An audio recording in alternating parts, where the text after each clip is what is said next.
الحمدللہ وکفا والصلاة والسلام علی عبادہ الذین اصطفیٰ خصوصاً علی افضلہم وخاتم النبیین محمد الامین وعلی آلہ وصحبہ اجمعین اما بعد فقد قال اللہ تبارک وتعالی کما ورد فی سورة البقرہ فی آخر الجزء الاول اعوذ باللہ من الشیطان الرجیم بسم اللہ الرحمن الرحیم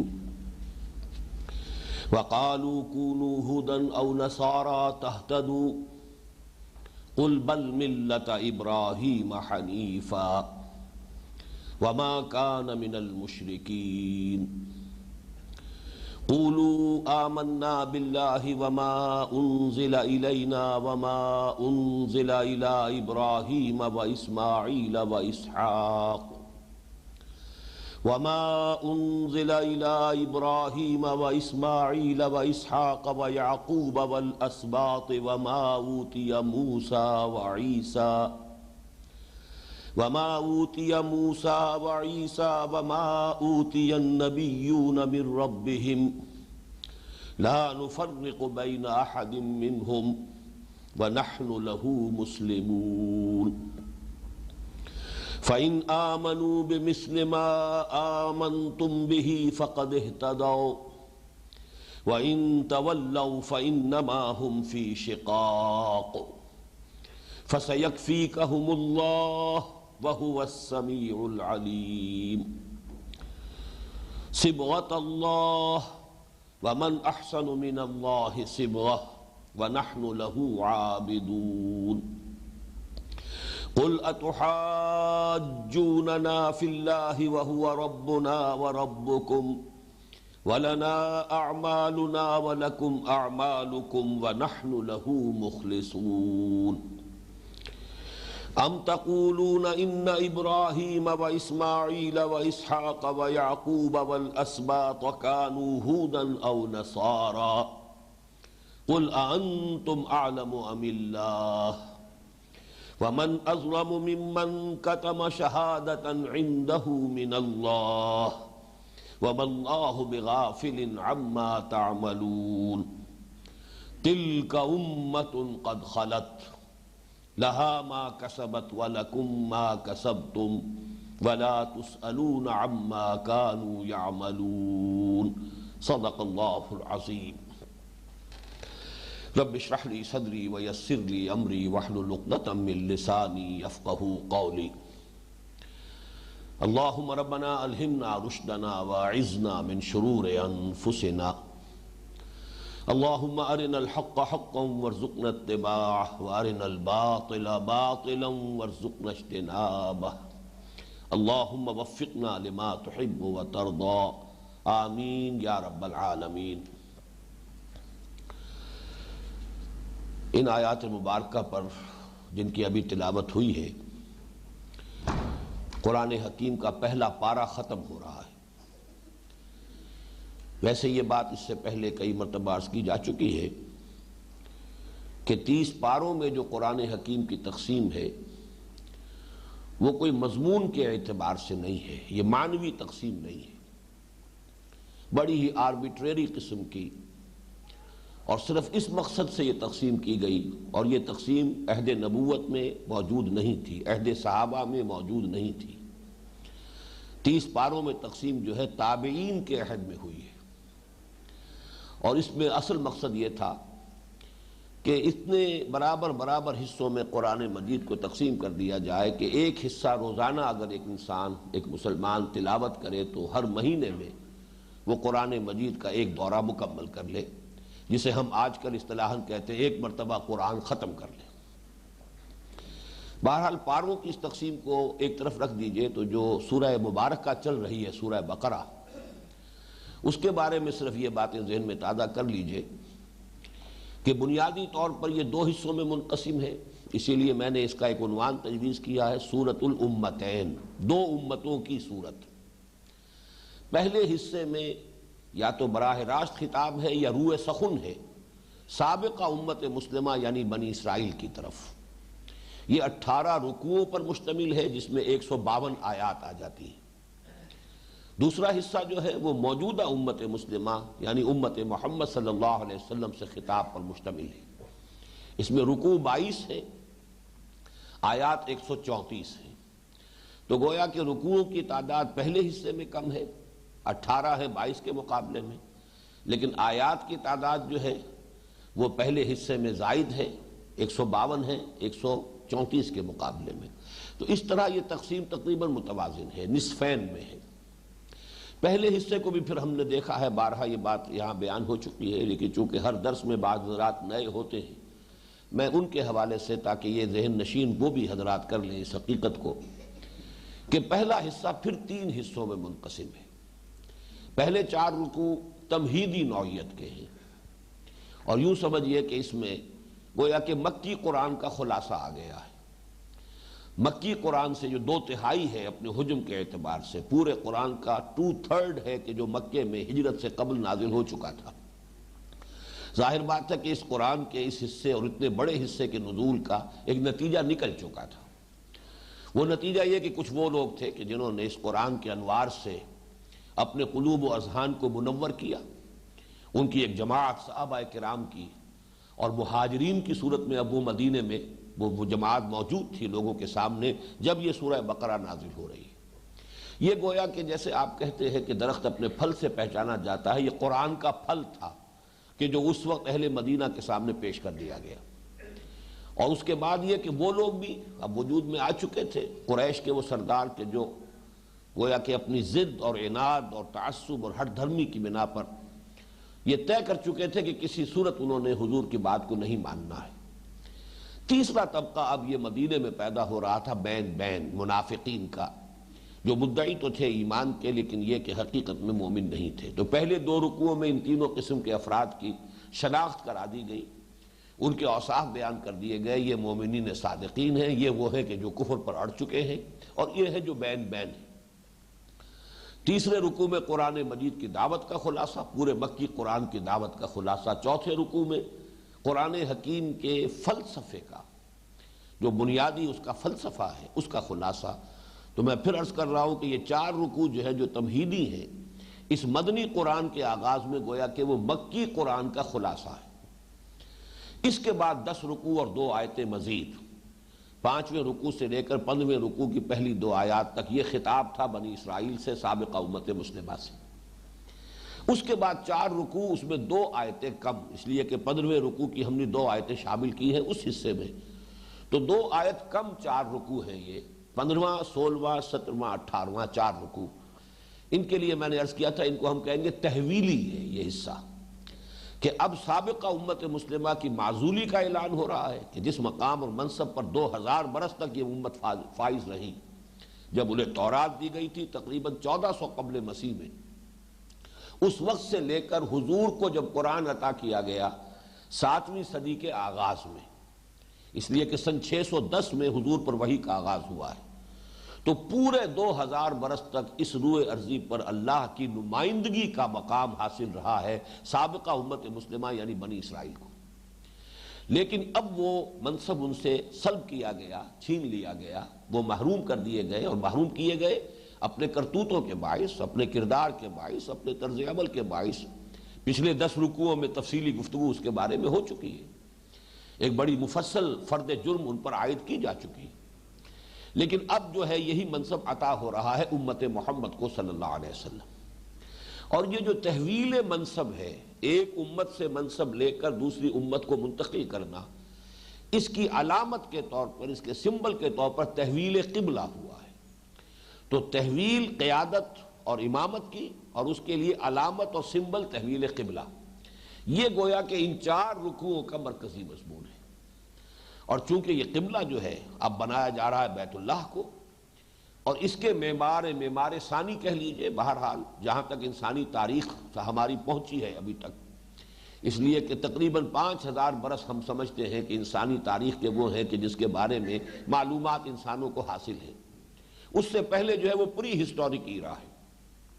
تو پری ہسٹورک ایرا میں تو خانہ کعبہ کی تعمیر حضرت آدم نے کی ہے علیہ الصلوۃ والسلام، آدم اور شیس علیہم السلام، وہ دو تھے معماران یہ جو اللہ تعالیٰ کے لیے سب سے پہلا معبد، ان اول بیت وضع للناس للذی بمکہ، پہلا گھر جو بنایا گیا تعمیر ہوا ہے خدا واحد کی عبادت کے لیے، وہ ہے کہ جو مکے میں، لیکن اس کی تعمیر ثانی ہوئی ہے حضرت ابراہیم اور حضرت اسماعیل کے ہاتھوں، اور حضرت اسماعیل حضرت ابراہیم قدر مشترک بھی ہیں، سابقہ امت مسلمہ بھی انہی کے نسل میں سے تھی، حضرت ابراہیم کے بیٹے حضرت اسحاق، ان کے بیٹے حضرت یعقوب، اور ان کا چونکہ لقب یا خطاب جو ہے وہ ہے اسرائیل، تو بنی اسرائیل جو ہے وہ اسرائیل کی اولاد، یہ سابقہ امت مسلمہ تھی، اور اسرائیل جو ہے پوتے ہیں حضرت ابراہیم کے۔ نئی امت مسلمہ کی تاسیس ہو رہی ہے بعثت محمدی کی بنیاد پر، اور محمد صلی اللہ علیہ وسلم آپ حضرت اسماعیل کی نسل سے ہیں، وہ بیٹے ہیں حضرت ابراہیم کے، تو گویا کہ قدر مشترک شخصاً بھی حضرت ابراہیم ہو گئے، اور دوسری طرف یہ کہ یہ خانہ کعبہ جو ہے جو قبلہ بنایا جا رہا ہے اس کے معمار حضرت ابراہیم ہیں۔ اس حوالے سے ہم نے 15ویں رکوع میں دیکھا کہ بڑی تفصیل سے حضرت ابراہیم حضرت اسماعیل کا ذکر آیا، پھر یہ کہ خانہ کعبہ کی تعمیر کا ذکر آیا، خانہ کعبہ کی تعمیر کے وقت ان کے جو جذبات تھے، جو دعائیں وہ کر رہے تھے باپ بیٹا علیہم الصلاۃ والسلام، وہ دعا بیان کی گئی کہ انہی کی دعا میں یہ چیز بھی شامل تھی کہ اللہ ہماری اس نسل میں کہ جو ہم نے یہاں آباد کی ہے تیرے گھر کے پاس، اب ایک ایسی امت مسلمہ برپا کی جو کہ جن میں تو خود انہی میں سے کسی کو رسول کی حیثیت سے مبعوث کرے، اور وہ رسول انہیں تیری آیات سنائے اور ان کو کتاب اور حکمت کی تعلیم دے اور ان کا تزکیہ کرے۔ تو در حقیقت بعثت محمدی اسی دعائے ابراہیم و اسماعیل کا ظہور ہے، اور یہ خانہ کعبہ جو ہے در حقیقت انہی ابراہیم کا تعمیر کردہ ہے۔ تو اب اس اعتبار سے گویا کہ اس کو تسہیل کی جا رہی ہے، چونکہ بڑا مشکل مرحلہ تھا تحویل قبلہ کا، اس کی تسہیل کے لیے یہ ساری تمہیدی جو گفتگو ہو رہی ہے وہ اس کے لیے ہے، پیلیٹیبل ہو جائے، آسانی سے قابل قبول ہو جائے، اذہان و قلوب اس کو قبول کرنے کے لیے تیار ہو جائے، یہ ساری گفتگو اسی تحویل قبلہ کی تمہید ہے۔ اب اس میں تقریباً 1.5 رکوع ہم پڑھ چکے ہیں، اب یہ 16ویں رکوع کا نصف آخر جو ہے وہ آج ہمیں پڑھنا ہے۔ وَقَالُوا كُونُوا هُودًا أَوْ نَصَارَىٰ تَهْتَدُوا، اور وہ یہ کہتے ہیں، قالو اس کے فاعل کون ہیں؟ یہود اور نصارہ، اور خاص طور پر اس وقت جو ہے اصلاً جو ہے یہودی تھے۔ وَقَالُوا كُونُوا هُودًا أَوْ نَصَارَىٰ تَهْتَدُوا قُلْ بَلْ مِلَّةَ إِبْرَاهِيمَ حَنِيفًا، وہ کہتے ہیں کہ یہودی بن جاؤ یا نصرانی بن جاؤ تب تم ہدایت پر ہوگے۔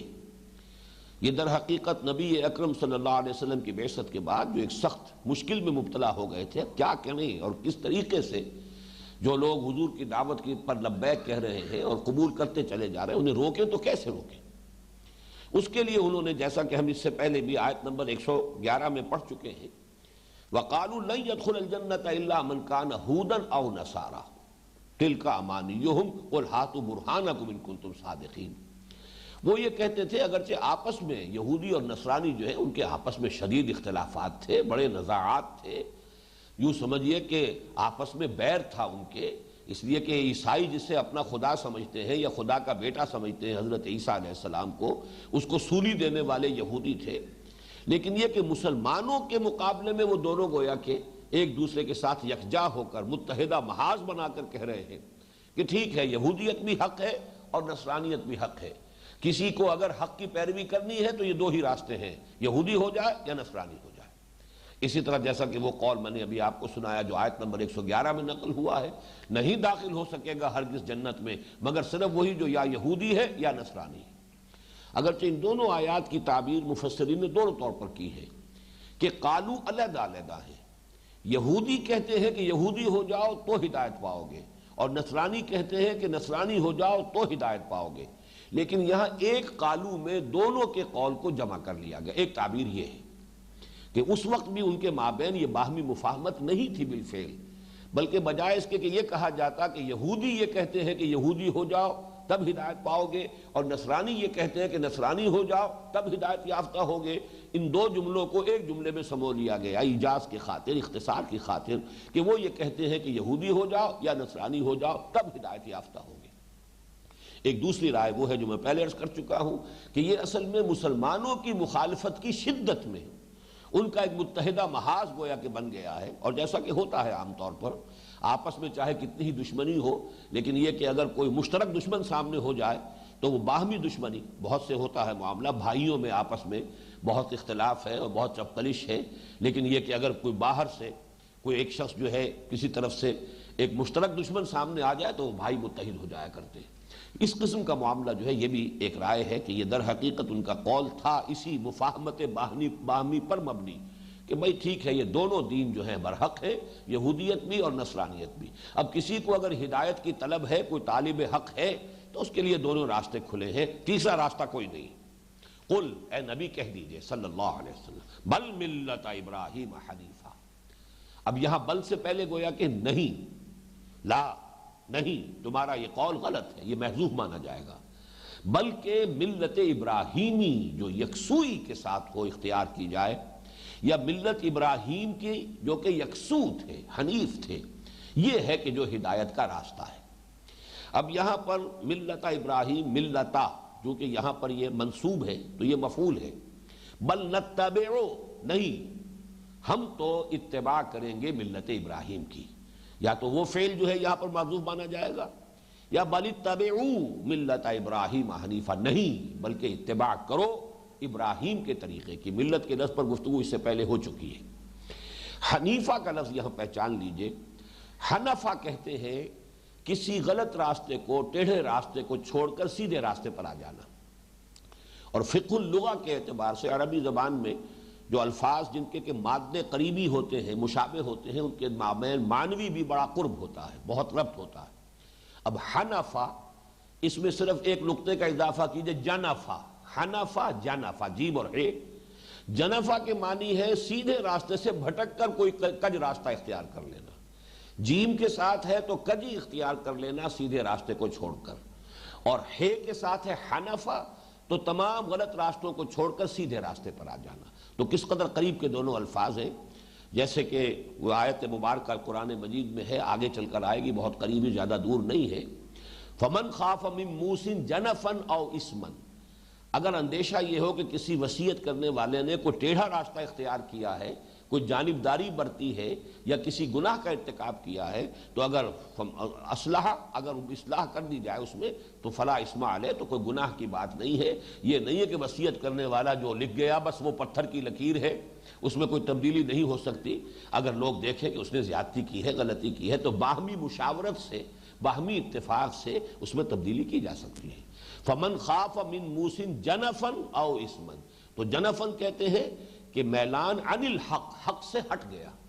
اور حنیف یہ ہے کہ ہر طرح کے جتنے بھی غلط راستے ہیں، اس لیے کہ راستہ سیدھا تو ایک ہوگا، غلط راستے بے شمار ہوں گے، تو تمام غلط راستوں سے اور تمام غلط سمتوں سے ہٹ کر سیدھے راستے پر آ جانا، یکسو ہو جانا، یک رنگ ہو جانا، یہ حنیف ہے۔ البتہ اس میں پھر تفصیلی اختلاف ہے کہ یہ حنیفن جو ہے یہ حال ہے، کس کا حال ہے؟ عام رائے یہ ہے کہ ابراہیم، بل ملت ابراہیم حنیفہ، نہیں بلکہ پیروی کرو ملت ابراہیم کی، اور ابراہیم کون تھے؟ جو حنیف تھے، یکسو تھے تمام، جیسے کہ ان کا قول جو ہے سورہ انعام میں نقل کیا گیا ہے، انی وجہت وجہی للذی فطر السماوات والارض حنیفا وما انا من المشرکین، میں نے تو تمام اطراف سے رخ موڑ کر اپنا چہرہ اور اپنا رخ سیدھا کر لیا ہے اس ہستی کی طرف جس نے آسمان اور زمین پیدا فرمائے۔ وہاں سے یہ لفظ حنیف جو ہے یوں سمجھیے کہ حضرت ابراہیم علیہ السلام کی ایک ایسی صفت بن گئی ہے کہ جو لا ینفک ہے، بلکہ اس سے آگے ایک اور صفت ہے ان کی کہ جو لا ینفک ہے، جہاں ان کا ذکر ہوتا ہے اس کا تذکرہ ضرور ہوگا، وما کان من المشرکین، اور وہ مشرکین میں سے ہرگز نہیں تھے۔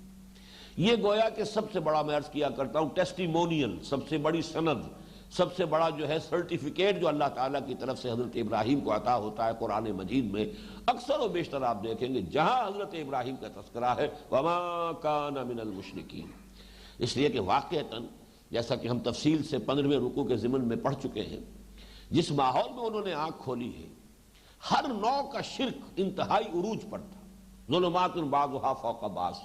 ہر نوعیت کا شرک جو ہے وہاں موجود تھا، بت پرستی کا شرک وہاں موجود تھا، ستارہ پرستی کا شرک وہاں موجود تھا، سیاسی شرک یعنی ایک حاکم جو تھا وہ خدائی کا دعویٰ کر کے، نمرود، اس لیے کہ حاکمیت مطلقہ کا جو دعویٰ کرے گا وہ گویا کہ خدائی کا دعویٰ کرتا ہے،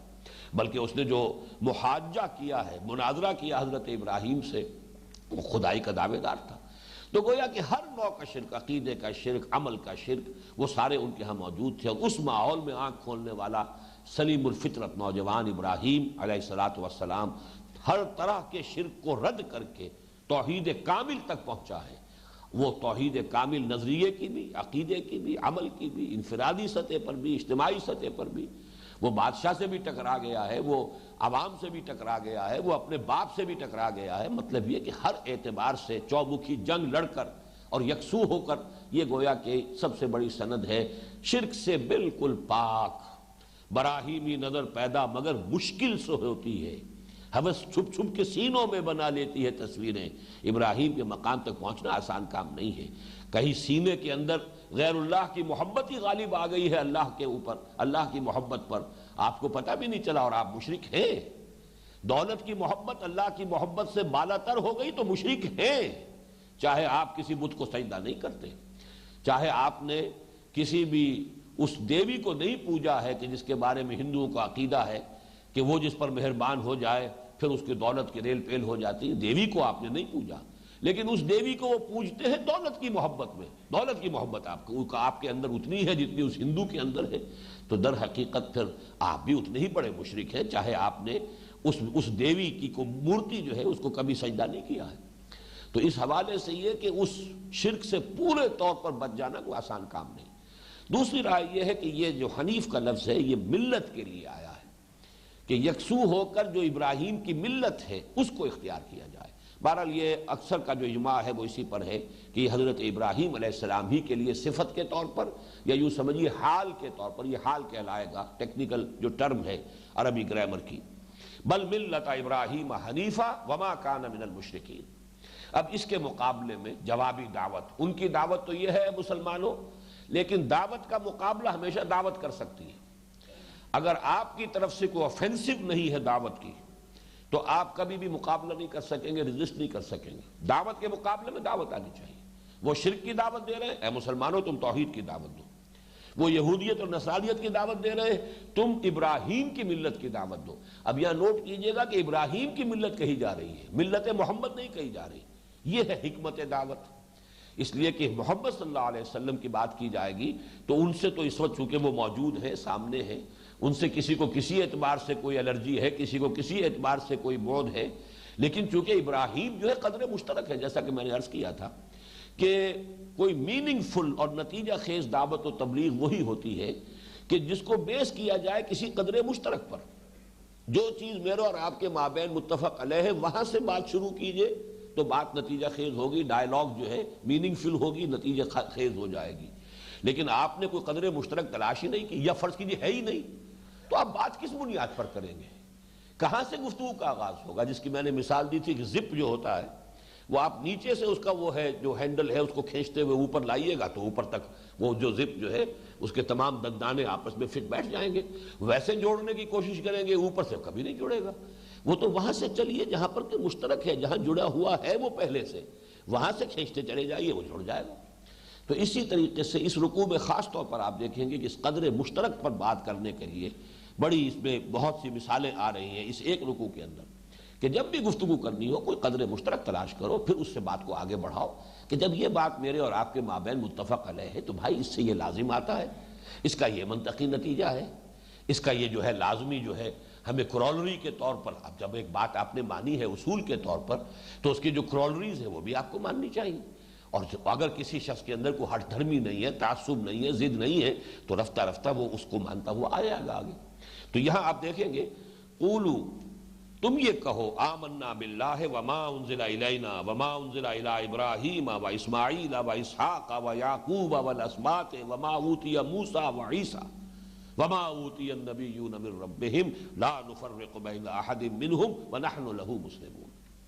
اے مسلمانوں تم جواباً حملہ کرو، تم یہ کہو، تمہارا جوابی حملہ اس قول پر مبنی ہونا چاہیے کہ نہیں دیکھو ہم ایمان لائے اللہ پر، اللہ ہمارے اور تمہارے درمیان مشترک، یہ آگے چل کر آئے گا۔ قل اتحاجوننا فی اللہ وہو ربنا وربکم، کیا ہم سے اللہ کے بارے میں جھگڑا کر رہے ہو؟ اللہ تو ہمارے اور تمہارے مابین مشترک ہے، ہمارا بھی رب ہے تمہارا بھی رب ہے، تم بھی اسی کو مانتے ہو ہم بھی مانتے ہیں۔ تو یہاں پر بھی بات شروع کی گئی اس سے، آمنا باللہ وما انزل الینا، ہم اس پر بھی ایمان لائے ہیں جو ہماری جانب نازل کیا گیا، وما انزل الی ابراہیم و اسماعیل و اسحاق و یعقوب۔ اب یہاں نام گنیے تو ان میں صرف اسماعیل کا نام تو ایسا ہے ایک کہ جو ان کے لیے کچھ ناقابل قبول ہوگا، اس لیے کہ انہوں نے وہ سارے مقامات جو اللہ نے حضرت اسماعیل کو عطا کیے تھے سب حضرت اسحاق کے نام لکھ دیے ہیں، ذبیح اللہ بھی انہیں بنا دیا، تورات میں تحریفات کی، خانہ کعبہ کا معاملہ جو ہے اس کو بالکل گم کرنے کے لیے کہ تاریخ میں تذکرہ ہی نہ رہے، وہ بکہ جو ہے وہ وادی بکا فلسطین کی ایک وادی کا نام رکھ دیا گیا۔ یہ ساری تحریفیں انہوں نے کی ہیں۔ حضرت اسماعیل کو وہ مانتے ہیں، ان کی شخصیت کا انکار نہیں کر سکتے، لیکن ان کے بارے میں صرف یہ کہ وہ گھٹیا نسل سے تھے، اس لیے کہ ان کی والدہ ہاجرہ جو ہے وہ تو کنیز تھی، جبکہ اصل خاندانی جو اہلیہ تھیں، بیوی تھیں، زوجہ تھیں حضرت ابراہیم کی، وہ حضرت سارہ تھی۔ تو حضرت سارہ جو ہے وہ بہرحال وہ والدہ ہیں حضرت اسحاق کی، تو اصل بیٹے تو اسحاق ہوئے، ان کے بیٹے حضرت یعقوب ہیں۔ لیکن یہاں اب آپ دیکھیے کہ جب کوئی بات کسی ایک تسلسل میں کہی جاتی ہے تو وہ بات آسانی کے ساتھ قابل قبول ہو سکتی ہے۔ اگر آپ ایک خاص شے کو پن پوائنٹ کر کے اسی پر ضرب لگاتے چلے جائیں گے تو اس سے نتیجہ نہیں نکلے گا، لیکن یہ کہ اس کو ایک مجموعی انداز میں ایک کلیکٹیو پیکج کی شکل میں لے کر آئیں گے تو وہ ایک شے جو ہے آسانی کے ساتھ قابل قبول ہو سکتی۔ ظاہر بات ہے جو شخص ہٹ دھرمی پر اترا ہوا وہ تو کسی صورت نہیں مانے گا، لیکن آپ کی کوشش یہ ہوگی کہ جس میں کسی درجے میں بھی قبولیت حق کی استعداد ہے، مادہ ہے، طالب حق ہے، کسی درجے میں بھی اسے آپ لوز نہ کریں، بلکہ یہ کہ آپ کا طریق تبلیغ وہ ہو کہ بہرحال وہ اپنے دل میں یہ کہنے پر مجبور ہو جائے کہ بھائی جو بات یہ کہہ رہے ہیں معقول ہے، جو انہوں نے دلیل دی ہے واقعی عقل میں آتی، سمجھ میں آتی ہے، یہ بات جو ہے یہ زدم زدہ کے انداز میں نہیں کر رہے ہیں، بحثہ بحثی کے انداز میں نہیں کر رہے ہیں، صرف مجھے چپ کرا دینا ان کے سامنے نہیں ہے، بلکہ جو یہ بات کہہ رہے ہیں جو حق ہے اسے یہ تسلیم بھی کرتے ہیں۔ یہ جو انداز ہے اگر ہو داعی کا تبھی دعوت نتیجہ خیز ہوگی، ورنہ نہیں، ورنہ پھر مناظرہ ہو جائے گا۔ مناظرہ ایک بالکل مختلف شے ہے۔ مناظرے میں پیش نظر ہوتا ہے مخاطب کو چپ کرا دینا، چاہے وہ قائل ہو یا نہ ہو، قبول کرے نہ کرے، چپ ہو جائے، زبان بند کرا دینا اس کا۔ لیکن یہ کہ دعوت جو ہے وہ بالکل ایک مختلف شے ہے مناظرے کے مقابلے میں۔ فرمایا قولوا آمنا باللہ وما انزل الینا وما انزل، یہ کوئی انوکھی بات نہیں ہے کہ محمد پر قرآن نازل ہوا، اللہ کی طرف سے کتابیں آتی رہی، وحی آتی رہی، تم بھی مانتے ہو، ہم بھی مانتے ہیں، ابراہیم نبی تھے انہیں وحی آئی ہے، پھر اسماعیل پر، اسحاق پر، ان کے دونوں بیٹے ہیں ان پر وحی آئی ہے، اس لیے کہ تیسری بیوی سے جو اولاد تھی 5 بیٹے، ان میں سے کسی کے بارے میں یہ ثبوت نہیں ہے کہ انہیں بھی نبوت عطا ہوئی ہو، اگرچہ ان کی نسل میں پھر حضرت شعیب علیہ السلام بنی قطورہ میں جو مدین جو ان کے یا مدیان ایک بیٹے تھے 5 بیٹوں میں سے حضرت قطورہ کی اولاد میں سے، ان میں حضرت شعیب کی جو ہے وہ پھر اس نسل میں ان کی بعثت ہوئی ہے، لیکن خود حضرت ابراہیم کے ان 5 بیٹوں میں سے کسی کو نبوت ملی یہ ثابت نہیں ہے، بلکہ یہاں سے یہ ثابت ہو رہا ہے کہ نہیں ملی، ورنہ یہ کہ ان کے نام کو بھی یہاں ضرور انکلوڈ کیا جاتا۔ تو فرمایا کہ ہم تو ایمان رکھتے ہیں اللہ پر بھی، اور جو کچھ ہماری جانب نازل کیا گیا اس پر بھی، اور جو کچھ نازل کیا گیا ابراہیم کی جانب، اسماعیل کی جانب، اسحاق کی جانب اور یعقوب کی جانب، والاسباط، اسباط سبت کی جمع ہے، سبت اولاد کو کہتے ہیں، بلکہ اولاد الاولاد، عام طور پر یہ خیال ہے کہ یہ نواسوں کے لیے ہے، سبت رسول حضرت حسین رضی اللہ تعالی عنہ کو زیادہ نمایاں کرنے کے لیے اہل تشیع نے خاص طور پر یہ سبت اسباط سے مراد نواسے لیا، بیٹی کی اولاد، حالانکہ یہ کہ اہل لغت کا اس پر اجماع ہے کہ اولاد الاولاد، چاہے وہ یعنی بیٹے کی اولاد ہو، پوتا پوتیاں، یہ بھی اسی میں اسباط میں آئیں گے، اور نواسا نواسیاں بیٹی سے جو آگے چل رہا ہے سلسلہ وہ بھی اسباط میں۔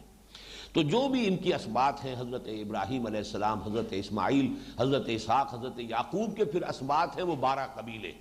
اب ان میں سے جس جس کے اندر کوئی نبوت آئی ہے، جس جس کو اللہ تعالیٰ نے اس منصب پر فائز کیا ہے، انہیں جو بھی وحی عطا ہوئی اس پر بھی ہمارا ایمان ہے۔ وما اوتیا موسیٰ و عیسیٰ، اور جو کچھ دیا گیا موسیٰ کو اور عیسیٰ کو۔ اب یہ 2 نام خاص طور پر اس لیے لیے گئے اس اسباط میں سے کہ ان دونوں کے حوالے سے وہ 2 مذہب ہیں، اس لیے کہ حضرت موسیٰ علیہ السلام کی طرف منسوب ہے یہودیت، حضرت عیسیٰ کی طرف منسوب ہے یہ نصرانیت، ان دونوں کو بھی اس میں لے آیا گیا، ورنہ یہ کہ اور بہت سے انبیاء ہوئے ہیں حضرت یعقوب کی نسل میں، وہ تو حضرت موسیٰ سے لے کر حضرت عیسیٰ تک نبوت کا تار ٹوٹا ہی نہیں، مسلسل، کلما ہلک نبی خلفہ نبی، جیسے ہی کسی نبی کا انتقال ہوتا تھا اس کا جانشین نبی ہوتا تھا، یہ مسلسل تار چلا ہے۔ اور عجیب بات یہ ہے کہ شروع میں بھی 2 اور آخر میں بھی 2، شروع میں حضرت اس حضرت موسیٰ کے ساتھ حضرت ہارون وہ بھی نبی تھے، آخر میں حضرت عیسیٰ، اور ان کے زمانے میں ان کے ہمعصر حضرت یحییٰ کرائی فرام دی ولڈرنس، وہ بھی نبی تھے۔ تو شروع بھی دو نبیوں سے، اختتام بھی دو نبیوں سے، اور درمیان میں تار ٹوٹ آئی نہیں۔ وَمَا أُوتِيَ النَّبِيُّونَ مِن رَبِّهِمْ، یعنی ناموں پر کیا دار و مدار انحصار، تمام نبیوں کو جو کچھ بھی دیا گیا ان کے رب کی طرف سے ہم سب پر ایمان رکھتے ہیں۔ وَلَا نُفَرِّقُ بَيْنَ أَحَدٍ مِّنْهُمْ، اور ہم ان میں سے کسی کے مابین تفریق نہیں کرتے۔ اس لفظ کو پہچان لیجئے، تفریق کسے کہتے ہیں؟ علیحدہ کر دینا۔ فرق اور خرق، یہ تمام الفاظ، فلق کے معنی بھی پھاڑ دینا، خرق کے معنی بھی پھاڑ دینا، فرق کے معنی بھی پھاڑ دینا، یہ علیحدہ، یہ بھی وہ فقہ اللغہ جو قریب کے الفاظ ہوتے ہیں ان کے اندر مفہوم کے اعتبار سے بھی قرب اور معنویت ہے۔ تو یہ جو پھاڑ دینا ہے اس معنی میں کہ ایک رسول کو مانے ایک ان کو نہ مانے، یہ تفریق ہے۔ اس کے مقابلے میں ایک لفظ ہے تفضیل، ایک کو دوسرے پر فضیلت دینا، یہ انبیاء کے مابین قرآن مجید سے ثابت ہے۔ چنانچہ تیسرے پارے کی پہلی آیت ہے تلک الرسل فضلنا بعضهم علی بعض، یہ وہ رسول ہے کہ جن میں سے ہم نے بعض کو بعض پر فضیلت دی ہے۔ تو تفضیل تو ہے، فضیلت تو ہے، تفریق اگر کی جائے گی تو کفر ہو جائے گا، کیونکہ یہ ایک ہے۔ ہذہ امتکم امۃ واحدہ، یہ تمہاری ایک امت ہے، تمام انبیاء اللہ کے جتنے بھی نبی اور رسول ہیں وہ ایک امت ہے۔ ان میں تفریق کی تو ایک کو بھی نہیں مانا تو وہ کفر ہو گیا، سب کا انکار ہے، ایک کا انکار سب کا انکار۔ اس حوالے سے یہ جو بعد میں آپ نے دیکھا ہوگا سورہ بقرہ کے آخر میں بھی آیت جو آتی ہے لاسٹ بٹ ون، آمن الرسول بما انزل الیہ من ربہ والمؤمنون کل آمن باللہ وملائکتہ وکتبہ ورسلہ لا نفرق بین احد من رسلہ، یہ بڑی اہمیت کے ساتھ، اہتمام کے ساتھ، اس لیے کہ اصل میں اسی بنیاد پر ہم انہیں دعوت دے رہے ہیں، ہم سب کو مانتے ہیں، تم بھی مانو۔ تم کیوں اڑ کر رہ گئے ہو، کھڑے ہو کر رہ گئے ہو، کیوں نہیں تسلیم کر رہے؟ ہم سب کو مانتے ہیں، ہم نفی نہیں کر رہے موسیٰ کی، ہم نفی نہیں کر رہے عیسیٰ کی، ہم ان سب کو مانتے ہیں کہ اللہ کے نبی تھے، اللہ کے رسول تھے، جلیل القدر پیغمبر تھے، انہیں کتابیں دی گئیں، تورات دی گئی، انا انزلنا التوراۃ فیہا ھدی ونور، ہم ہی نے تورات نازل کی تھی، اس میں ہدایت بھی تھی، نور بھی تھا، ہم نے ہی انجیل عطا کی تھی عیسیٰ کو، عیسیٰ ابن مریم کو، اس میں ہدایت بھی تھی، نور بھی تھا، ہم تو ان سب کو ایکنالج کر رہے ہیں، تسلیم کر رہے ہیں۔ لا نفرق بین احد منہم، ایک کی بھی تفریق ہم نہیں کرتے ان میں سے، ان کو من حیث الجماع، ایک امت کی حیثیت سے ہم سب کو تسلیم کرتے ہیں۔ وَنَحْنُ لَهُ مُسْلِمُونَ، یہاں نوٹ کیجئے گا ان آیات میں یہ 3 مرتبہ آ رہا ہے، نحن لہو مسلمون، نحن لہو عابدون، نحن لہو مخلصون، 3 الفاظ آئیں گے، اور اس کے حوالے سے ذرا نوٹ کر لیجئے یہ 3 کے درجے قرآن مجید میں کئی جگہ پر آئے ہیں، اور حدیث جبرائیل میں بھی اسلام، ایمان، احسان 3 درجے ہیں۔ اسی طریقے سے سورہ مائدہ کی ایک آیت میں بھی اذا اتقوا وآمنوا وعملوا الصالحات ثم اتقوا وآمنوا ثم اتقوا واحسنوا، 3 درجے وہاں بھی بیان کیے گئے۔ تو یہاں پر بھی ایک معنوی حقیقت ہے اس کی، اسلام، عبادت، اور پھر آخر میں اخلاص، مخلصون، نحن لہو مخلصون۔ یہاں تو یہ وہ لفظ ہے جو اس سے پہلے کئی مرتبہ آ چکا، وَنَحْنُ لَهُ مُسْلِمُونَ، ہم تو اسی کے فرما بردار ہیں، اس کا حکم ماننے والے ہیں، اس نے جس کو رسالت سے سرفراز فرمایا ہم اس کو تسلیم کرتے ہیں، اللہ کا اختیار مطلق ہے، جس کو چاہے وہ چن لے، جس کو چاہے پسند کر لے، اس کی حکمت بالغہ ہے، نبوت کس کو عطا فرمائے، واللہ یعلم اعلم حیث یجعل رسالتہ، اللہ زیادہ واقف ہے، زیادہ جانتا ہے کہ کہاں وہ اپنی رسالت رکھے، کون اس کی رسالت کا اہل ہے، کس کو یہ منصب عطا کیا جائے۔ تو ہم خامخواہ زدم زدہ میں کسی نسلی منافرت کی بنا پر یا کسی اور عصبیت کی بنا پر کسی نبی کا انکار نہیں کرتے۔ فَإِنْ آمَنُوا بِمِثْلِ مَا آمَنْتُمْ بِهِ، پھر یہ فا جو ہے یہاں پر تعقیب کے لیے آ رہا ہے، یہ پوری گفتگو کے بعد، پس اگر وہ ایمان لے آئیں اس طور سے جس طور سے اے مسلمانوں تم ایمان لائے ہو۔ یہ بہت معنی خیز ہے، اس لیے کہ جیسا کہ میں نے آج تمہید میں بھی عرض کیا تھا، وہ جو تمہیدی حصہ ہے اس سورہ مبارکہ کا، اس میں آیا تھا کہ کچھ لوگ ہیں جو کہتے ہیں کہ ہم بھی مومن ہیں، وَمِنَ النَّاسِ مَن يَقُولُ آمَنَّا بِاللَّهِ وَبِالْيَوْمِ الْآخِرِ وَمَا هُمْ بِمُؤْمِنِينَ، کچھ لوگ ہیں جو مدعی ایمان ہیں، وہ کہتے ہیں ہم بھی ایمان رکھتے ہیں اللہ پر بھی، یوم آخر پر بھی، وہ حقیقتاً مومن نہیں ہے، اس لیے کہ ریزرویشن کر رہے ہیں، وہاں ایمان بالرسول کا ذکر نہیں ہے، جبکہ ایمان بالرسول اگر شامل نہ ہو، بلکہ اصل تو کسی کے مسلمان ہونے کی پہلی شرط محمد پر ایمان ہے صلی اللہ علیہ وسلم۔ اس لیے کہ قانونی اعتبار سے، فقہی اعتبار سے جو ایمان، اصل ایمان ہے وہ ایمان بالرسول ہے۔ کوئی بڑے سے بڑا موحد ہو، آخرت کا کتنا ہی ماننے والا ہو، محمد کو نہیں مانتا صلی اللہ علیہ وسلم، تو من دیگر منہ دیگری، وہ اور ہے، ہم اور ہیں، ہمارا اس سے کوئی تعلق نہیں۔ اس لیے کہ ملت کی بنیاد بمصطفیٰ برساں خویش را کے دی ہمہ اوست، اگر بؤن رسیدی تمام بولا حبیث۔ اور وہاں بھی اصل میں اشارہ جو ہم نے دوسرا رکوع جب پڑھ رہے تھے تو میں نے واضح کر دیا تھا کہ وہاں یہود اور منافق دونوں ہی ہیں در حقیقت کے جو جن کی طرف روح سخن ہے۔ یہود بھی کہتے تھے ہمیں بھی مانو بھائی کہ ہم بھی مومن ہیں، جب ہم اللہ کو مانتے ہیں، یوم آخر کو مانتے ہیں، سارے نبیوں کو مانتے ہیں، تمہارے کہنے کے مطابق بھی ہم نے صرف 2 نبیوں کا انکار کیا نا، عیسیٰ کا اور محمد کا صلی اللہ علیہ وسلم۔ اگر ہم مان لیں، تم کہہ رہے ہو کہ یہ نبی ہے محمد، اور اگر ہم مان لیں کہ عیسیٰ اللہ کے نبی تھے، تب بھی زیادہ سے زیادہ ہزاروں نبیوں میں سے ہم نے صرف 2 کا انکار کیا نا۔ توحید کو ہم مان رہے ہیں، آخرت کو ہم مان رہے ہیں، اتنے نبیوں کو ہم مانتے، تو ہمیں بھی مومن تسلیم کرو کہ ہم بھی مومن ہیں، چاہے ہم محمد کو مانیں یا نہ مانیں صلی اللہ علیہ وسلم۔ یہی معاملہ منافقین کا تھا کہ انہیں اصل میں جو پس و پیش ہوتی تھی وہ اطاعت رسول میں تھی۔ اسی لیے آپ نے دیکھا، وہ ہم نے سورہ محمد صلی اللہ علیہ وسلم میں پڑھا کہ وہ کہتے تھے کہ اگر یہ حکم ہے واقعتاً یہ جنگ جو ہے، جنگ کرنا اور قتال کا، تو کیوں نہیں کوئی سورت قرآن میں نازل ہو جاتی؟ یہ محمد صلی اللہ علیہ وسلم خود ہی اپنی طرف سے جو ہے اس مرحلے کا آغاز کر بیٹھے ہیں، تو کیوں نہیں قرآن مجید میں کوئی سورت محکمہ نازل ہوتی؟ تو سورہ قتال پھر نازل ہو گئی۔ اس لیے کہ بہرحال ان کی اگر کوئی یہی حجت بازی تھی تو آخر برے کو گھر تک پہنچانا بھی ضروری ہے کہ ان کی وہ دلیل ہر درجے میں ختم کر دی جائے۔ تو منافقین اور یہود وہ دونوں وہاں پر بھی گروپ تھے، اور یہاں پر اب اس بات کو واضح کیا گیا فَإِنْ آمَنُوا بِمِثْلِ مَا آمَنْتُمْ بِهِ فَقَدِ اهْتَدَوْا۔ اے مسلمانوں، اور یہاں پہ روح سخن کن کی طرف ہے؟ ظاہر بات ہے کہ مدینے کے رہنے والوں میں، اوس اور خزرج کے لوگوں میں سے بہت سے لوگ ایسے تھے جن کے بڑے دیرینہ روابط تھے، مجلسی روابط، سوشل ان کے کانٹیکٹس تھے، معاملات تھے، ریلیشنز تھے، یہود کے ساتھ دوستیاں تھیں، حلیف بھی تھے ایک دوسرے کے۔ اوس کے حلیف جو ہے وہ اوس کے حلیف بنو قریظہ تھے، اور باقی خزرج کے حلیف جو ہے وہ دوسرے قبائل تھے، تو ان کے درمیان جو ہے آپس میں حلیفی تعلق بھی تھا، دوستی بھی تھی۔ تو پھر ایسے مسلمان بھی تھے جو کہتے ہیں بھائی ٹھیک ہے، وہ صرف حضور کو نہیں مان رہے نا، کیا ہے اس میں، چلو مانو، کوئی بہت بڑا فرق تو نہیں، اصل شے تو توحید ہے، توحید کے اندر ہم اور وہ مشترک ہیں، وہ بھی شرک نہیں کرتے، اسی طریقے سے آخرت ہے مانتے ہیں وہ بھی، اسی طریقے سے بے شمار نبیوں کو ماننے والے ہیں۔ اب اصل میں اس آیت میں روح سخن ان کی طرف ہے کہ جیسے ہمارے ہاں بھی آج رواداری ہونی چاہیے، صاحب یہ کیا ہے، بالکل آدمی جو ہے بہت ہی سخت ہو جائے، کوئی لچک ہی نہ ہو، رواداری ہے۔ یہ رواداری دین میں نہیں ہے، اس معنی میں کہ جو حق ہے وہ حق ہے، جو باطل ہے وہ باطل ہے۔ اقبال نے بہت خوبصورت شعر کہا ہے کہ شرکت میں آنا ہے حق و باطل نہ کر قبول، باطل دوئی پسند ہے حق لا شریک ہے۔ باطل تو چاہتا ہے کسی درجے میں اسے اکنالج کر لیا جائے، اور وہ حق کے کسی جز کو لے کر اسی پر اپنی بساط بچھاتا ہے، اس لیے کہ باطل محض کا وجود ہی کوئی نہیں۔ جیسے وہ بیل ہوتی ہے آکاش بیل، آکاش بیل خود اوپر نہیں اٹھ سکتی، وہ تو کسی درخت پر چڑھے گی، اس میں اوپر چڑھنے کی صلاحیت ہے ہی نہیں، درخت ہوگا تو چڑھے گی۔ تو باطل کی حیثیت یہ ہے کہ خود کھڑا رہ ہی نہیں سکتا، حق کے کسی جز کو قبول کرتا ہے، اس کے بل پر کھڑا ہوتا ہے۔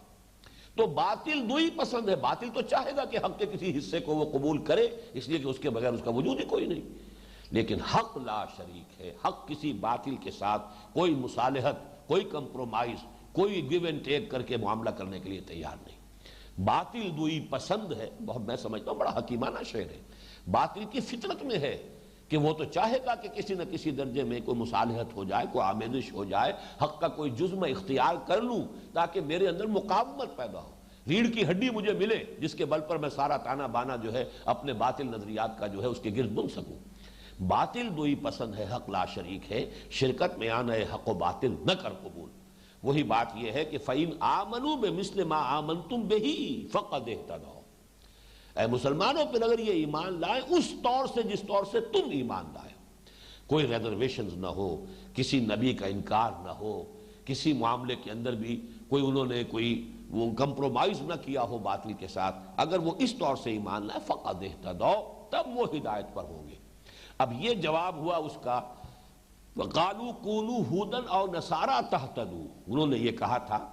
کہ یا تو یہودی بن جاؤ یا نصرانی بن جاؤ، تب تم ہدایت یافتہ ہوگے۔ یہاں اب جواب مکمل ہوا، فَإِنْ آمَنُوا بِمِثْلِ مَا آمَنْتُمْ بِهِ فَقَدِ اهْتَدَوْا وَإِنْ تَوَلَّوْا، اور اگر وہ پیٹھ موڑ لیں، روگردانی کریں،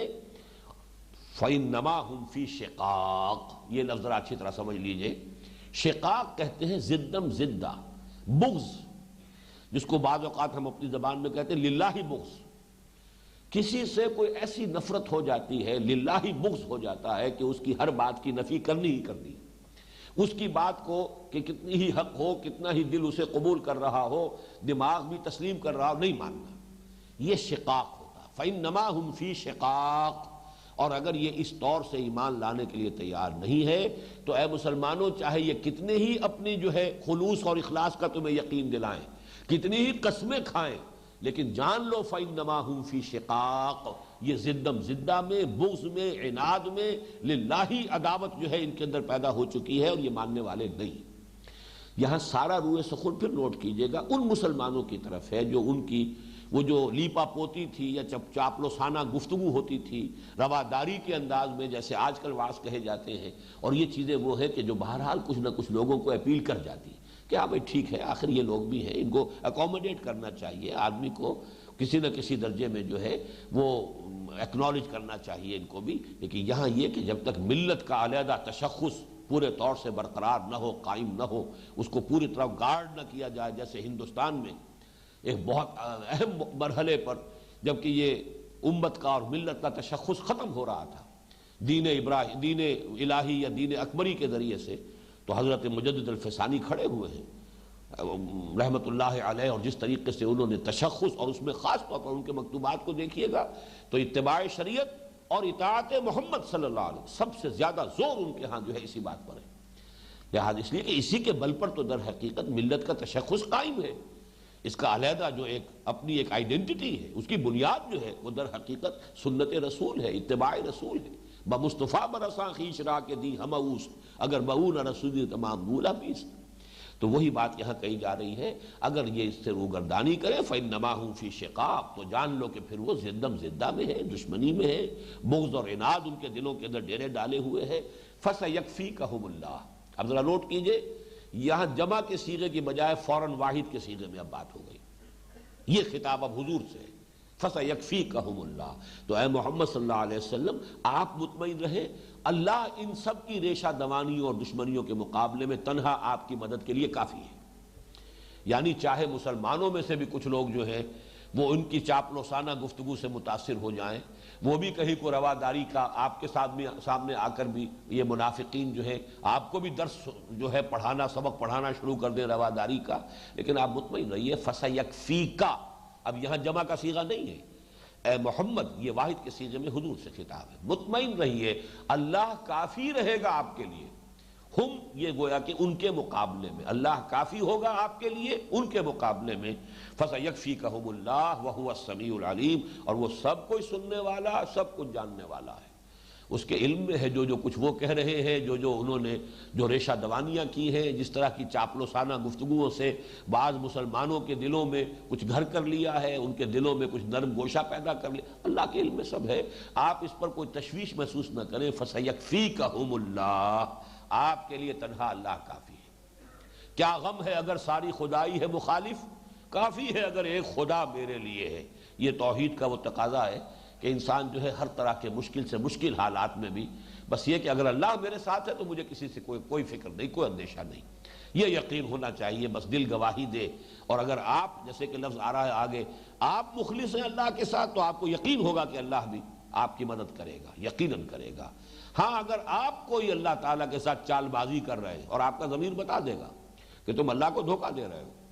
تم جو کچھ یہ معاملہ کر رہے ہو چال بازی کا معاملہ ہے، تو پھر ایسے شخص کو کبھی یقین نہیں ہو سکتا کہ اللہ اس کی مدد کرے گا۔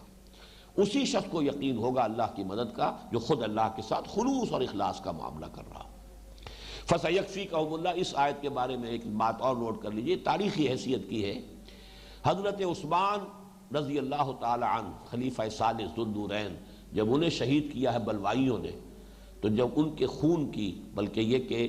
غالباً حضرت نائلہ کے خون کی جو چھینٹیں پڑی ہیں، کیونکہ اس وقت حضرت عثمان رضی اللہ تعالی عنہ وہ قرآن مجید کی تلاوت کر رہے تھے، مصحف کھلا ہوا تھا، یہاں اس لفظ پر فَسَيَكْفِيكَهُمُ اللَّهُ، خون کا وہ دھبا موجود ہے اس نسخے میں جو آج بھی پریزروڈ ہے، وہ نسخہ موجود ہے حضرت عثمان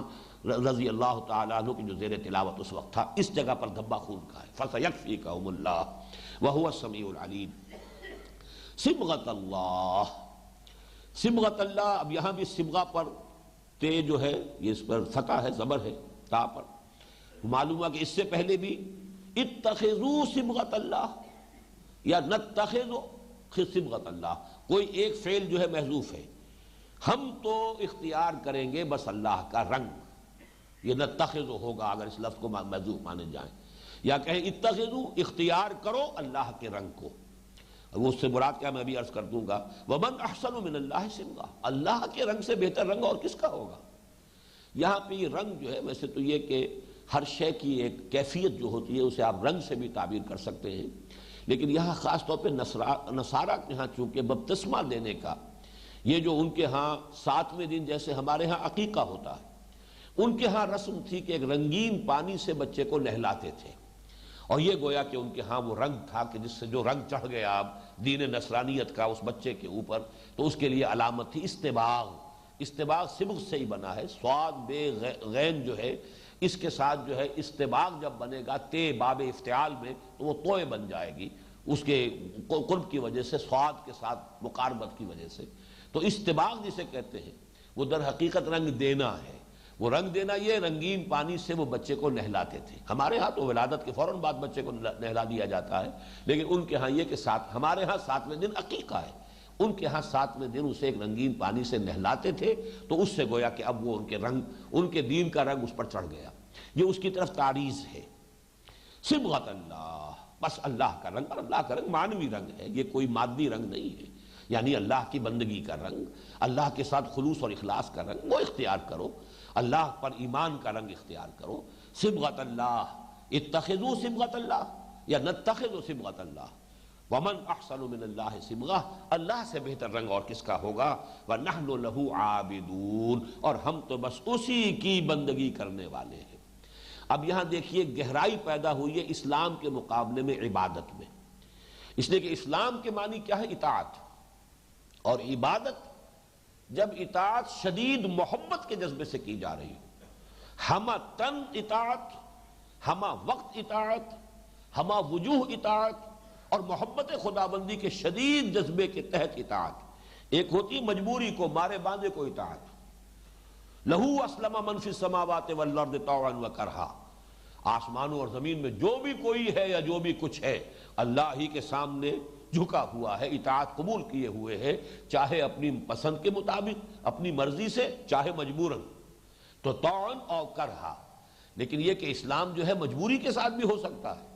اور بلکہ اسلام کے لفظ کی جو اصل حقیقت ہے وہ یوں سمجھیے کہ اگر کسی سے مقابلہ ہو رہا تھا آپ کا، اور آپ جو ہے اس سے کشاکش میں مبتلا تھے، لیکن یہ کہ عین درمیان میں آپ ایک وقت فیصلہ کرتے سرنڈر کر دیتے، بھائی جنگ ختم، سپر انداز ختم، اگر جنگ است، اپنی آپ نے جو ذرا اپنی وہ جو سپر ہے وہ ڈال دی، گویا کہ آپ نے سرنڈر کر دیا۔ تو گردن نہادن، سرنڈر کر دینا، اپنے آپ کو سپرد کر دینا، سپردن، یہ در حقیقت اسلام ہے۔ لیکن اسی میں جب رنگ پختہ ہو جائے گا، گہرا ہو جائے گا، اپنی دلی آمادگی کے ساتھ، بلکہ صرف آمادگی نہیں، اللہ تعالیٰ کی شدید محبت کے جذبے سے اگر اللہ کی ہمہ وقت، ہمہ تن، ہمہ وجوہ اطاعت ہے تو وہ عبادت ہے۔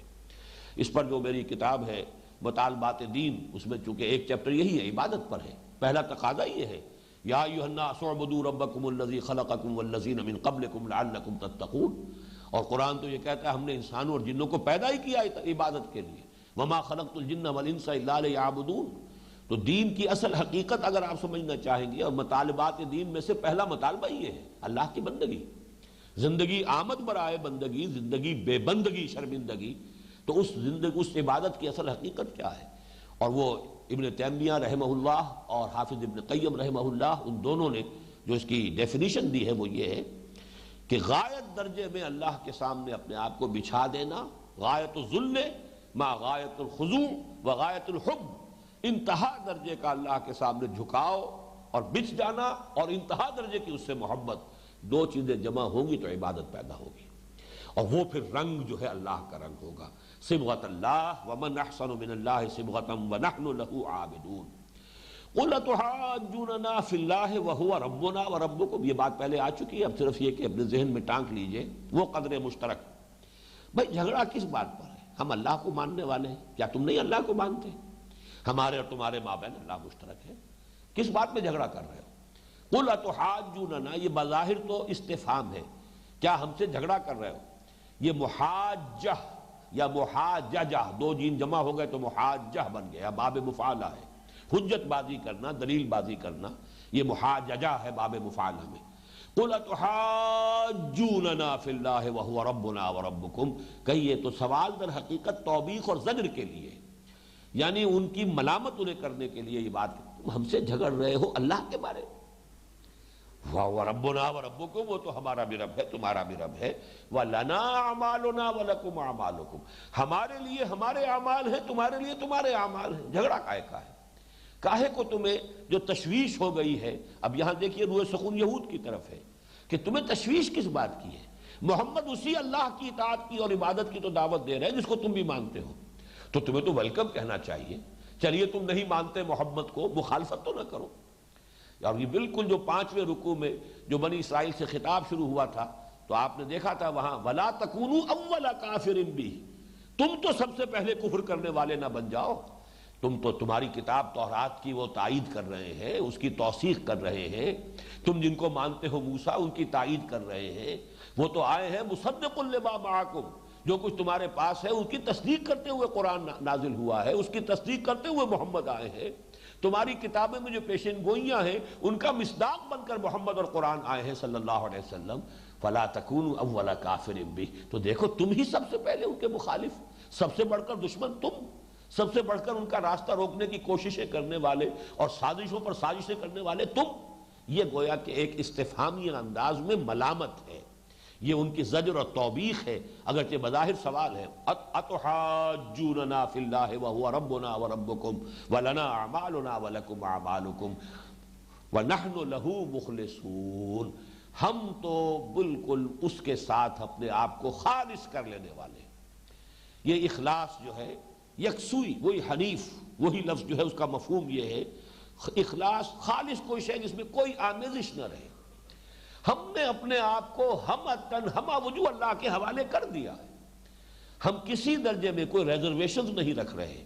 کوئی ایکسیپشنز نہیں، کوئی استثناءات نہیں. جو حکم آئے گا سر تسلیم خم ہوگا، جو بھی مطالبہ کیا جائے گا ہم حاضر ہوں گے. ہم نے تو پورے خلوص اور اخلاص کے ساتھ،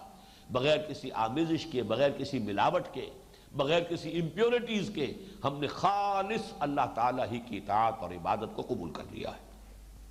یہ نوٹ کر لیجئے، یہاں یہ لفظ آیا ہے تقریباً احسان کے ہم وزن. اسلام، ایمان، احسان.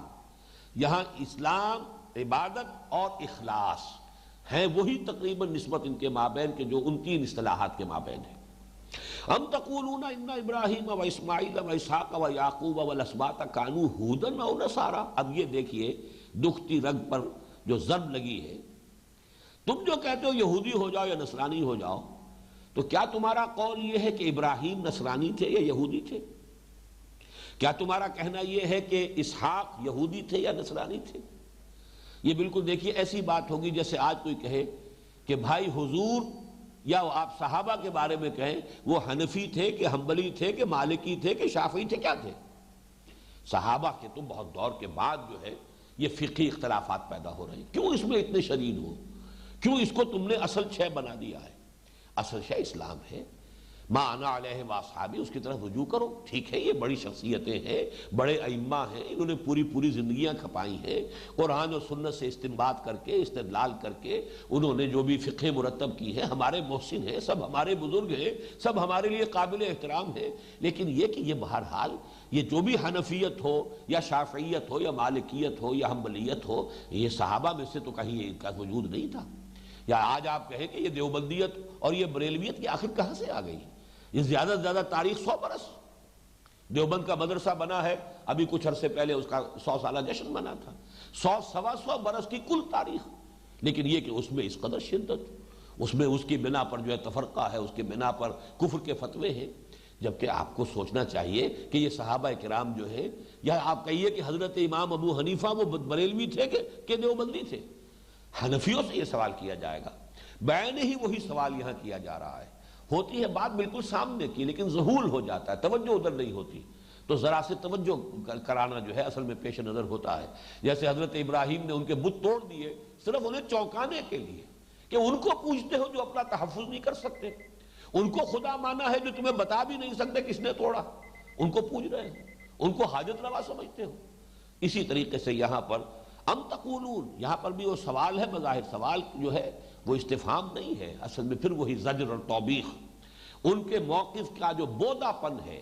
جو غیر منطقی ہے ان کا موقف، اس کو نمایاں کیا جا رہا ہے سوالیہ انداز میں۔ ام تقولون ان ابراہیم و اسماعیل و اسحاق و یعقوب والاسباط کانوا ھودا او نصارا، کیا تمہارا کہنا یہ ہے کہ ابراہیم اور اسماعیل اور اسحاق اور یعقوب اور ان کے جو نسلیں تھیں، ان کی جو اولاد تھی، یہ یہودی تھے یا نصرانی تھے؟ قل اانتم اعلم ام اللہ، اے نبی کہیے کیا تم زیادہ جانتے ہو یا اللہ زیادہ جانتا ہے؟ یہ بات تو ظاہر بات ہے کہ وہ بھی جانتے تھے، کیا کہہ سکتے تھے؟ انہیں معلوم ہے حضرت موسیٰ علیہ السلام ہی سے یہودیت کا آغاز ہوا، حضرت عیسیٰ علیہ السلام سے ہی نصرانیت کا آغاز ہوا۔ حضرت عیسیٰ علیہ السلام تو نزول قرآن سے کل 600 برس قبل کی شخصیت ہے، حضرت موسیٰ علیہ السلام حضور صلی اللہ علیہ وسلم سے کل 2000 برس قبل کی شخصیت ہے، ابراہیم 4000 برس قبل کی شخصیت تھے، یا کم سے کم 3000 برس قبل کی شخصیت ہے، آج 4-4.25 سال قبل کی شخصیت ہے۔ تو نوٹ کرو، تو غور کرو، تم اس کی وجہ سے جو ہے اسی پر ہدایت کا دار و مدار کر لینا، اس کو سمجھنا کہ بس جو یہودی ہوا اور نصرانی ہوا بس وہی ہدایت کا، گویا کہ اسی کی ہدایت جو ہے وہ مصدقہ ہے اور ایکنالجڈ ہوگی، تو یہ تمہارے موقف کا بودا پن ہے۔ ام تقولون ان ابراہیم و اسماعیل و اسحاق و یعقوب والاسباط کانوا ھودا او نصارا، یہاں پھر نوٹ کیجئے اسی فلو میں حضرت اسماعیل کا نام جو ہے ٹانکا گیا ہے، اس لیے کہ وہ تو اگرچہ اپنی اگر وہ کہیں گے شجرہ نسب ملائیں گے تو اس میں اسماعیل نہیں آتے، اس لیے کہ اس میں تو یعقوب ابن اسحاق ابن ابراہیم، اس شجرے میں براہ راست اسماعیل نہیں ہے، لیکن یہاں خاص طور پر حضرت اسماعیل کہ ان کی نسل میں محمد الرسول اللہ صلی اللہ علیہ وسلم، اور اللہ کا یہ شکر ہے کہ تورات کے جو بھی جن لوگوں نے اس میں تحریف کی ہے، حضرت اسماعیل کے نام کو مٹایا نہیں ہے، صرف اسی پر اکتفا کر لی ہے کہ ان کے بارے میں یہ کہا ہے کہ وہ تو بہرحال کم تر درجے کے تھے، کہ ایک کنیز اور لونڈی کے بطن سے پیدا ہوئے، وہ کوئی برابر کے نہیں ہو سکتے اسحاق کے ساتھ، وہ ہیں اصل بیٹے، اصل تو وارث جو ہے حضرت اسحاق ہیں حضرت ابراہیم کے، یہاں تک تو بات انہوں نے کی ہے، لیکن حضرت اسماعیل کا وجود، ان کی شخصیت، اس کی نفی نہیں کی۔ وہ ان کے ہاں بھی متفق علیہ ہے کہ ہاں ابراہیم کے ایک بیٹے اسماعیل بھی تھے، اگرچہ ذبیح اللہ حضرت اسماعیل کو نہیں مانتے، حضرت اسحاق کو قرار دیا ہے۔ اور اس پر جیسا کہ میں نے آپ کو پہلے بھی بتایا تھا کہ بہت عمدگی کے ساتھ مولانا فراہی رحمۃ اللہ علیہ نے ثابت کیا ہے کہ تورات ہی کے ذریعے سے، اس لیے کہ وہ جو میں نے محاورہ آپ کو پہلے سنایا تھا، چور کے پاؤں نہیں ہوتے، یعنی چور چوری کرتے ہوئے کتنا ہی ایکسپرٹ ہو، کوئی نہ کوئی چھوڑ جاتا ہے نشانات، جس سے کہ کھوجی کھوج لگا سکتے ہیں، اور انویسٹیگیشن کرنے والے جو ہیں وہ سراغ رسانی کرنے والے، کوئی نہ کوئی سراغ رہ جاتا ہے، چاہے کتنا ہی ایکسپرٹ آدمی ہو۔ تو چور کے پاؤں نہیں ہوتے، اسی طریقے سے جنہوں نے تحریف کی ہے تورات میں، وہ کسی کسی جگہ پر وہ آثار چھوڑ گئے، اور ان آثار کو جمع کر کے مرتب کر کے، اور مولانا فراہی رحمۃ اللہ علیہ نے عربی زبان میں یہ کتاب لکھی تھی الرأی الصحیح فی من هو الذبیح، جس کا ترجمہ مولانا اصلاحی صاحب نے کیا ذبیح کون ہے، اور اس میں ثابت کیا تورات ہی سے کہ ذبیح حضرت اسماعیل ہی تھے، یہی گھر ہے پرانا بیت اللہ، بلکہ یہی یہود کے لیے بھی قبلہ تھا۔ جب ہیکل سلیمانی تعمیر ہوا، اس کا رخ بھی یہی تھا کہ اس کے اندر قبلہ جو ہے وہ بنتا تھا یہی بیت اللہ، اور ان کا جو اپنا جب وہ سفر میں رہتے تھے تو ان کا جو خیمہ ہوتا تھا قربان گاہ کا، اس خیمے کو جب وہ استادہ کرتے تھے، لگاتے تھے، تو اسی طرح لگاتے تھے کہ قربانی کرنے والا جو ہے اس کا رخ کھڑا، جب وہ کھڑا ہوتا تھا اس کا رخ ہوتا تھا جنوب کی طرف، خانہ کعبہ کی طرف۔ یہ ساری چیزیں انہوں نے تورات ہی کے حوالوں سے ثابت کی۔ ام تقولون ان ابراہیم و اسماعیل و اسحاق و یعقوب والاسباط کانوا ھودا او نصارا قل انتم اعلم ام اللہ ومن اظلم ممن کتم شہادۃ عنده من اللہ وما اللہ بغافل عما تعملون۔ اب یہ ٹکڑا اس آیت مبارکہ کا جو ہے اسے ہم اگلی نشست کے اندر بیان کریں گے۔ اقول قولی ھذا واستغفر اللہ لی ولکم ولسائر المسلمین والمسلمات۔ یہ اگلی نشست مراد جو ہے وہ اگلا درس نہیں ہے، ابھی چند منٹ کے بعد یہ ہم الحمدللہ والصلاة والسلام علی عبادہ الذین اصطفیٰ خصوصاً علی افضلہم وخاتم النبیین محمد الامین وعلی آلہ وصحبہ اجمعین اما بعد فقد قال اللہ تبارک وتعالی کما ورد فی سورة البقرہ فی اول الجزء الثانی اعوذ باللہ من الشیطان الرجیم بسم اللہ الرحمن الرحیم سیقول السفہاء من الناس ما ولاہم عن قبلتہم التي كانوا علیہا قل للہ المشرق والمغرب یہدی من یشاء الى صراط مستقیم وَكَذَلِكَ جَعَلْنَاكُمْ أُمَّةً وَسَطًا لِتَكُونُوا شُهَدَاءَ عَلَى النَّاسِ وَيَكُونَ الرَّسُولُ عَلَيْكُمْ شَهِيدًا وَمَا جَعَلْنَا الْقِبْلَةَ الَّتِي كُنْتَ عَلَيْهَا إِلَّا لِنَعْلَمَ مَنْ يَتَّبِعُ الرَّسُولَ مِمَّنْ يَنْقَلِبُ عَلَى عَقِبَيْهِ وَإِنْ كَانَتْ لَكَبِيرَةً إِلَّا عَلَى الَّذِينَ هَدَى اللَّهُ وما كان الله ليضيع إيمانكم إن الله بالناس لرؤوف رحيم قد نرى تقلب وجهك في السماء فلنولينك قبلة ترضاها فول وجهك شطر المسجد الحرام وحيث ما كنتم فولوا وجوهكم شطره وَإِنَّ الَّذِينَ أُوتُوا الْكِتَابَ لَيَعْلَمُونَ أَنَّهُ الْحَقُّ مِنْ رَبِّهِمْ وَمَا اللَّهُ بِغَافِلٍ عَمَّا يَعْمَلُونَ صدق اللہ العظیم رب اشرح لي صدری ویسر لي امری واحلل عقدۃ من لسانی یفقهوا قولی اللهم ربنا الہمنا رشدنا واعذنا من شرور انفسنا اللهم ارنا الحق حقا وارزقنا اتباعه وارنا الباطل باطلا وارزقنا اجتنابه اللهم وفقنا لما تحب وترضى آمین یا رب العالمین۔ میں نے ابھی تلاوت تو سورہ بقرہ کے 17ویں رکوع کی پہلی 3 آیات جو دوسرے پارے کی بھی پہلی 3 آیات ہیں ان کی ہے، لیکن ابھی ہمیں سورہ بقرہ کے 16ویں رکوع کے آخری آیات کا حق ادا کرنا ہے۔ ام تقولون ان ابراہیم و اسماعیل و اسحاق و یعقوب والاسباط کانوا ھودا او نصارا قل انتم اعلم ام اللہ۔ کیا تمہارا کہنا یہ ہے، کیا تمہارا قول یہ ہے، دعویٰ یہ ہے، موقف یہ ہے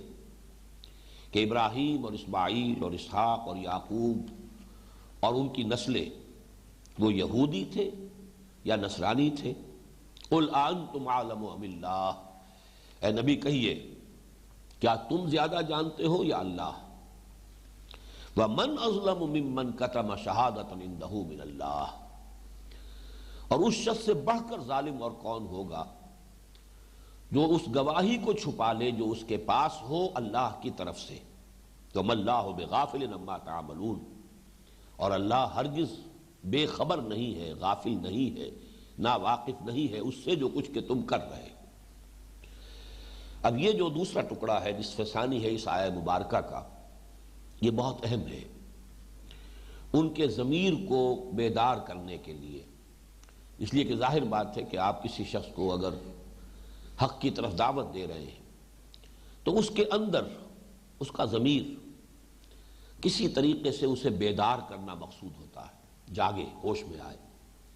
غلط موقف وہ بھی واضح ہو جائے کہ موقف غلط ہے، اور طبیعت میں آمادگی پیدا ہو جائے کہ جو حق ہے اسے قبول کرے۔ تمہارے پاس ایک گواہی ہے، وہ گواہی محمد کے بارے میں صلی اللہ علیہ وسلم، تمہاری اپنی کتابوں میں وہ ساری نشانیاں درج ہیں، وہ ساری پیشن گوئیاں موجود ہیں کہ جن کا مصداق محمد صلی اللہ علیہ وسلم اور یہ قرآن ہے، تم انہیں چھپا رہے ہو۔ یہ کتمان حق اور ایک گواہی جو اللہ کی طرف سے کسی کے پاس امانتاً ہو، اس کو چھپانے والا گویا کہ سب سے بڑا مجرم وہ ہے، سب سے بڑا ظالم وہ ہے۔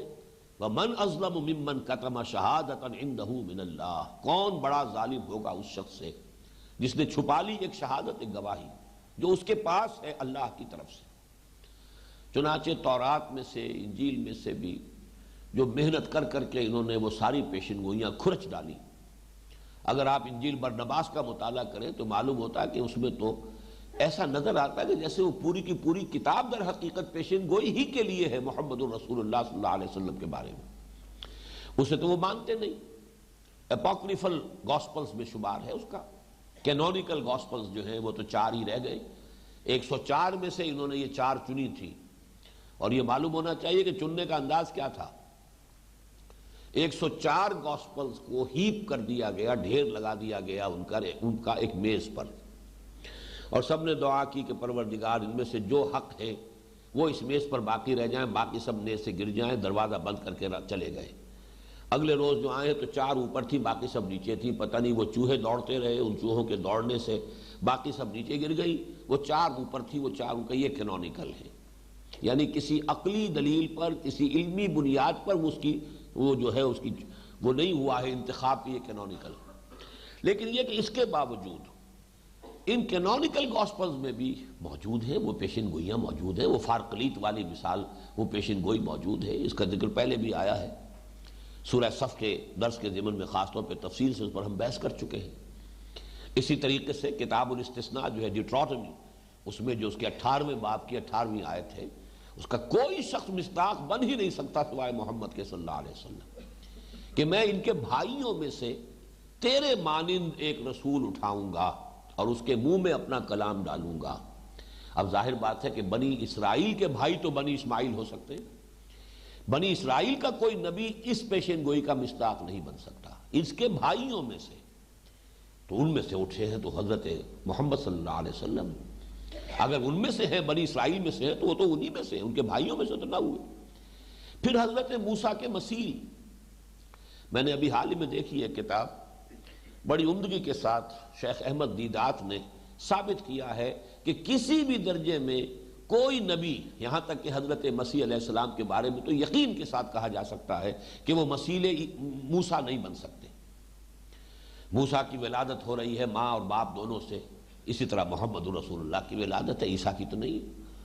اور انہوں نے معلوم کتنے اس پہ نکات جو ہیں گن دیے ہیں، اور حضرت عیسیٰ علیہ السلام کو نئی شریعت نہیں دی گئی، نئی شریعت لے کر آئے ہیں محمد رسول اللہ صلی اللہ علیہ وسلم، جیسے کہ حضرت موسیٰ علیہ السلام لائے تھے۔ اس حوالے سے مسیل موسیٰ اگر بن سکتے ہیں تو صرف محمد صلی اللہ علیہ وسلم۔ تو پیشن گوئیاں موجود ہیں، گواہیاں موجود ہیں، اسی لیے آگے چل کر آپ دیکھیں گے آیت آ جائے گی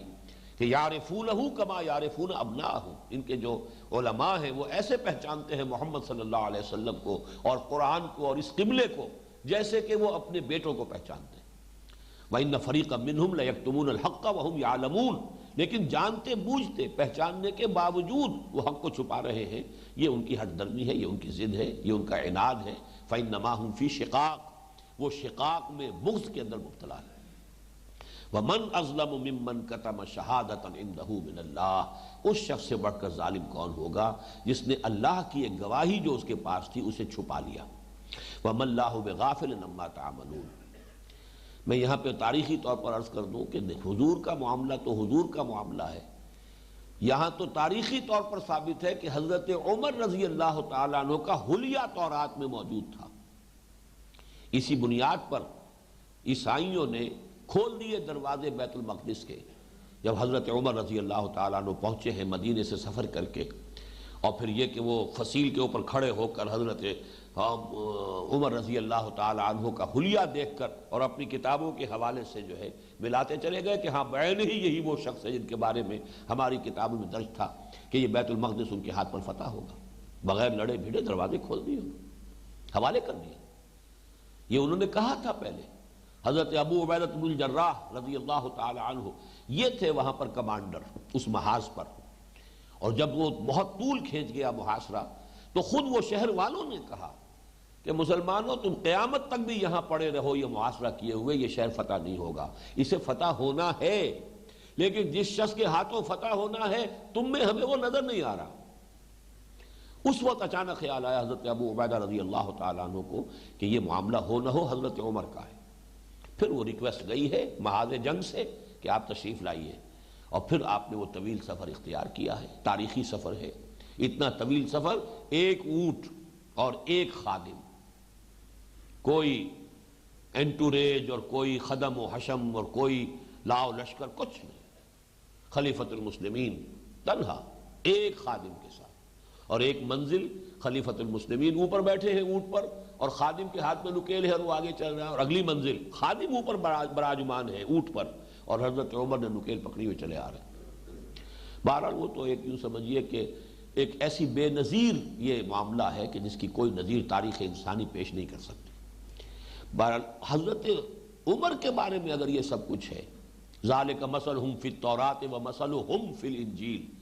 یہ ان کے تورات میں اور انجیل کے اندر ان کی مثالیں اور ان کی یہ چیزیں موجود ہیں، تو حضرت خود حضور صلی اللہ علیہ وسلم کا معاملہ تو بہت آگے کی بات ہے۔ وَمَنْ أَظْلَمُ مِمَّنْ كَتَمَ شَهَادَةً عِنْدَهُ مِنَ اللَّهِ وَمَا اللَّهُ بِغَافِلٍ عَمَّا تَعْمَلُونَ تِلْكَ أُمَّةٌ قَدْ خَلَتْ۔ یہاں پہ اب سم اپ کیا جا رہا ہے اس پوری بحث کو، یہ 4 رکوعوں میں، جیسے کہ پہلے 4 رکوعوں میں 2 اور 2 کی تقسیم تھی، یہاں پر بھی 2 اور 2 کی تقسیم ہوئی۔ اب تک حضرت ابراہیم، حضرت اسماعیل، خانہ کعبہ کی ساری بحث کرنی تھی، جو رد و قضا تھا بنی اسرائیل کے ساتھ، اب اس پوری بحث کو سم اپ کیا جا رہا ہے۔ پھر وہی الفاظ آ گئے جو اس سے پہلے بھی اسی رکوع میں آ چکے ہیں، تلک امۃ قد خلت، ابراہیم، اسماعیل، اسحاق، یعقوب، ان کی اولاد، یہ ایک امت تھی، امت ہے جو گزر چکی، لہا ما کسبت ولکم ما کسبتم، تمہارے لیے وہ ہے جو تم کمائی کرو گے، اور جو انہوں نے کمائی کی وہ ان کے لیے۔ اس میں اصل میں قرآن مجید نے اس ایک رکوع میں 2 مرتبہ جڑ کاٹی ہے آبا پرستی کی، اپنے اسلاف اور بزرگوں کا سہارا لینا۔ اسلاف اور بزرگ کتنے ہی اونچے رہے ہوں، سوال یہ تو راچے پدرم سلطان مود، میرا باپ بادشاہ تھا، تم خود کیا ہو؟ تھے تو آبا وہ تمہارے ہی، مگر تم کیا ہو؟ ہاتھ پر ہاتھ دھرے منتظر فردا ہو۔ ٹھیک ہے وہ بہت بڑے تھے، بہت بزرگ تھے، بڑی عظیم شخصیات تھی، لیکن وہ اپنی جگہ پر اپنا کارنامہ حیات جس طور سے بھی انہوں نے اپنی زندگی گزاری ہے، اس میں جو بھی انہوں نے نیکیاں، جو بھی کمالات حاصل کیے، وہ سب ان کے لیے تھے۔ تمہارے لیے وہ ہوگا جو تم کماؤ گے۔ لیس للانسان الا ما سعی، کسی انسان کے لیے نہیں ہے مگر بس وہی کچھ جو کہ اس نے خود کمایا ہے، جس کے لیے اس نے محنت کی ہے، جس کے لیے اس نے بھاگ دوڑ کی ہے، جس کے لیے اس نے ایثار و قربانی کا معاملہ کیا، ہر انسان کو وہی کچھ ملے گا۔ چنانچہ ایک حدیث بھی ہے یہ، حضور نے فرمایا من بطأ بہ عملہ لم یسرع بہ نسبہ، جس شخص کے عمل نے اسے پیچھے کر دیا ہو، اس کا نسب اسے آگے نہیں کر سکے گا، کہ میرا نسب، میرے والد، میرے دادا، میرے پردادا، میرے فلاں، میرے جد امجد، یہ نسب ہے۔ اگر اپنے عمل کے اعتبار سے تم پیچھے رہ گئے ہو تو تمہارا نسب تمہیں آگے نہیں کر سکتا۔ اصل میں یہ سارا جو امتوں کے اندر جو فساد آتا ہے، سارا دار و مدار اور تکیہ اس پر کہ ہمارے بڑے، ہمارے بزرگوں جن سے ہماری نسبت ہے، جن کے ہم نام لیوا ہیں، ان کے حوالے سے ہماری جو ہے ہماری بھی نجات ہو جائے گی، اور ہم بھی در حقیقت انہی کے ذریعے سے اور انہی کے حوالے سے اور انہی کا دامن پکڑے ہوئے ہم بھی گزر جائیں گے پل صراط سے اور جنت میں داخل ہو جائیں گے۔ اس کی نفی قرآن کرتا ہے، لیس للانسان الا ما سعی وان سعیہ سوف یری، ہاں جو بھاگ دوڑ تم نے کی ہے، جو محنت ہے، کمائی ہے، وہ تمہارے سامنے رکھ دی جائے گی۔ فمن یعمل مثقال ذرۃ خیرا یرہ ومن یعمل مثقال ذرۃ شرا یرہ، ذرے کے ہم وزن نیکی کی ہوگی وہ بھی سامنے موجود پاؤ گے، اور ذرے کے ہم وزن اگر کوئی برائی کمائی ہے تو وہ بھی سامنے موجود پاؤ گے۔ تلک امۃ قد خلت لہا ما کسبت ولکم ما کسبتم ولا تسألون عما کانوا یعملون، اور تم سے یہ سوال نہیں کیا جائے گا کہ وہ کیا کرتے تھے، وہ اپنی جواب دہی وہ خود کریں گے، تم سے تو یہ پوچھا جائے گا تم کیا کر کے لائے ہو۔ ان کے اعمال کے حوالے سے تمہارا فیصلہ نہیں ہوگا، تمہارا فیصلہ جو ہے وہ تمہارے اپنے اعمال کی بنیاد پر ہوگا۔ اب اس کے بعد آئیے، اب یہ 2 رکوع جو آ رہے ہیں، ایک نقطہ نوٹ کر لیجئے کہ 17واں اور 18واں رکوع جو ہے سورہ بقرہ کا، یا دوسرا پارہ جو ہے سیقول، اس کے پہلے 2 رکوع کل کے کل تحویل قبلہ کی بحث پر مشتمل ہے، اور جس طرح تکرار کے ساتھ یہ بات آئی ہے اس سے آپ کو اندازہ ہوگا کہ کس قدر حساس یہ مسئلہ بن گیا تھا، ورنہ اتنی بحث 2 رکوع اس ایک واقعے کے اوپر قرآن مجید میں، اور حالانکہ یہ 2 رکوع تو یہاں ہیں، اس سے 4 رکوع پہلے بات ہو چکی ہے، ہم پڑھ چکے ہیں للہ المشرق والمغرب فإنما تولوا فثم وجہ اللہ، یہ آیت پہلے آ چکی ہے۔ آگے چل کر پھر 2 رکوعوں کے بعد آیت آنے والی ہے لیس البر ان تولوا وجوہکم قبل المشرق والمغرب ولکن البر من آمن الی آخر الآیہ۔ یہ مشرق اور مغرب کی طرف رخ کر لینا جو ہے یہ اصل نیکی نہیں ہے۔ تو معلوم ہوا کہ یہ معاملہ بہت حساس ہو گیا تھا، اس کا ایک تاریخی پس منظر ہے، اس کو آپ سمجھ لیجئے۔ یہ جو ٹیکنیکل بحث ہے کہ یہ تحویل قبلہ کی صورت پیش کیسے آئی، کیوں ہوئی، پہلے قبلہ کیا تھا، بعد میں کیوں ہوا، پھر اس کے بعد جو ہے رجوع کیسے ہوا، میں اس کو علیحدہ رکھ رہا ہوں۔ ابھی اس کی جو حساسیت ہے اس مسئلے کی، اس کی اہمیت کو سمجھیے۔ پس منظر یہ ہے کہ مدینہ منورہ میں یہودیوں کے 3 بہت مضبوط اور طاقتور قبیلے موجود تھے، اور ان کی گڑھیاں، ان کے قلعے تھے۔ ان کا معاملہ یہ ہے کہ اگر حضور صلی اللہ علیہ وسلم مدینے میں آتے ہی ان کے ساتھ کوئی مقابلہ، کنفرنٹیشن اگر شروع ہو گیا ہوتا تو یہ کہ مدینے میں اسلام کو جڑ جمانے کے لیے مہلت اور وقت نہ ملتا۔ حکمت خداوندی اس کی متقاضی ہوئی کہ کچھ معاملہ یہود کے ساتھ کچھ عرصے کے لیے ایسا رہے کہ ابھی ان کے خلاف کوئی محاذ نہ کھلے۔ اس کے لیے ایک تو کام وہ ہے جو آپ کو معلوم ہے کہ حضور صلی اللہ علیہ وسلم کے اپنے تدبر کا شاہکار ہے کہ آپ نے آتے ہی 3 قبیلوں کے ساتھ معاہدہ کر لیا، معاہدے میں جکڑ لیا۔ یہ حکمت خداوندی کا معاملہ ہوا کہ 16 مہینے حضور نے بیت المقدس کی طرف رخ کر کے نماز پڑھی۔ نتیجہ کیا نکلا؟ بیت المقدس گویا کہ ان کا اہم ترین متبرک مقام، ان کا قبلہ۔ اس حوالے سے انہوں نے یہ سمجھا کہ یہ کوئی بالکل علیحدہ، بالکل نئی شے نہیں ہے، بلکہ میں ایک لفظ استعمال کر رہا ہوں کہ اگر انہوں نے یہ سمجھا ہو، اس کے لیے کوئی ثبوت نہیں ہے، کوئی حوالہ تاریخی نہیں ہے، لیکن یہ کہ اگر سرکمسٹانشل ایویڈنس جمع کیا جائے تو یہ بات کہی جا سکتی ہے کہ انہوں نے یہ محسوس کیا کہ یہ محمد اور ان کے ساتھی ہمارے کیمپ فالوورز ہیں، ہمارے ہی قبلے کی پیروی کر رہے ہیں نا، تو ایک اعتبار سے ہمارے تابع ہوئے، اس لیے انہیں فوری طور پر کوئی چیلنج کا احساس نہیں ہوا، فوری طور پر خطرے کا احساس نہیں ہوا۔ ورنہ جبکہ ابھی حضور صلی اللہ علیہ وسلم کی پوزیشن کنسولیڈیٹ نہیں ہوئی تھی مدینہ منورہ کے اندر، اگر اسی وقت سے ان کی ریشہ دوانیاں شروع ہو گئی ہوتی اور اسی وقت سے ان کی مخالفت جو ہے پوری شدت پر کھڑی ہو گئی ہوتی تو یہ کہ عالم واقعہ میں ویسے تو اللہ تعالیٰ کی قدرت سے کوئی شے بعید نہیں، اللہ تعالیٰ ان کی ریشہ دوانیوں کو، ان کی سازشوں کو اور دوسرے طریقوں سے بھی ان کو غیر مؤثر کر سکتا تھا، لیکن حکمت خداوندی ہی یہ ہوئی کہ ان کو کچھ عرصے کے لیے ذرا اس اشتعال میں آنے سے بچا لیا جائے، اور وہ اس طور سے کہ حضور صلی اللہ علیہ وسلم نے انہی کی چیزوں کی پیروی شروع کر دی۔ مثلا ایک اور بات نوٹ کیجئے، حضور جب مدینہ تشریف لائے تو معلوم ہوا کہ یہودی جو ہے روزہ رکھتے ہیں، جو یہ 10ویں محرم کا روزہ ہے، عاشورہ کا روزہ۔ حضور نے پوچھا یہ آپ لوگ کیوں رکھتے ہیں؟ انہوں نے کہا کہ یہ وہ دن ہے جس دن کے فرعون غرق ہوا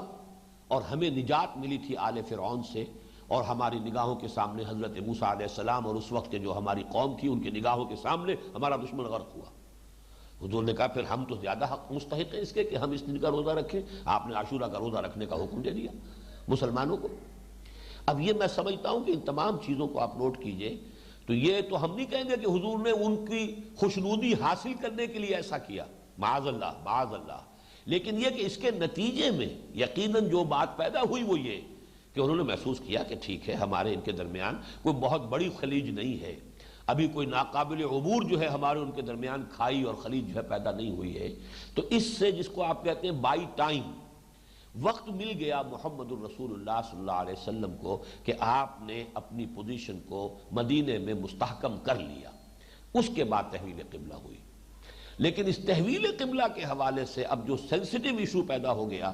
کہ یہود نے جب دیکھا کہ یہ تو معاملہ بالکل کچھ اور نکلا، یہ تو نئی امت کا مسئلہ ہو گیا، نیا مرکز، نیا قبلہ، نئی امت،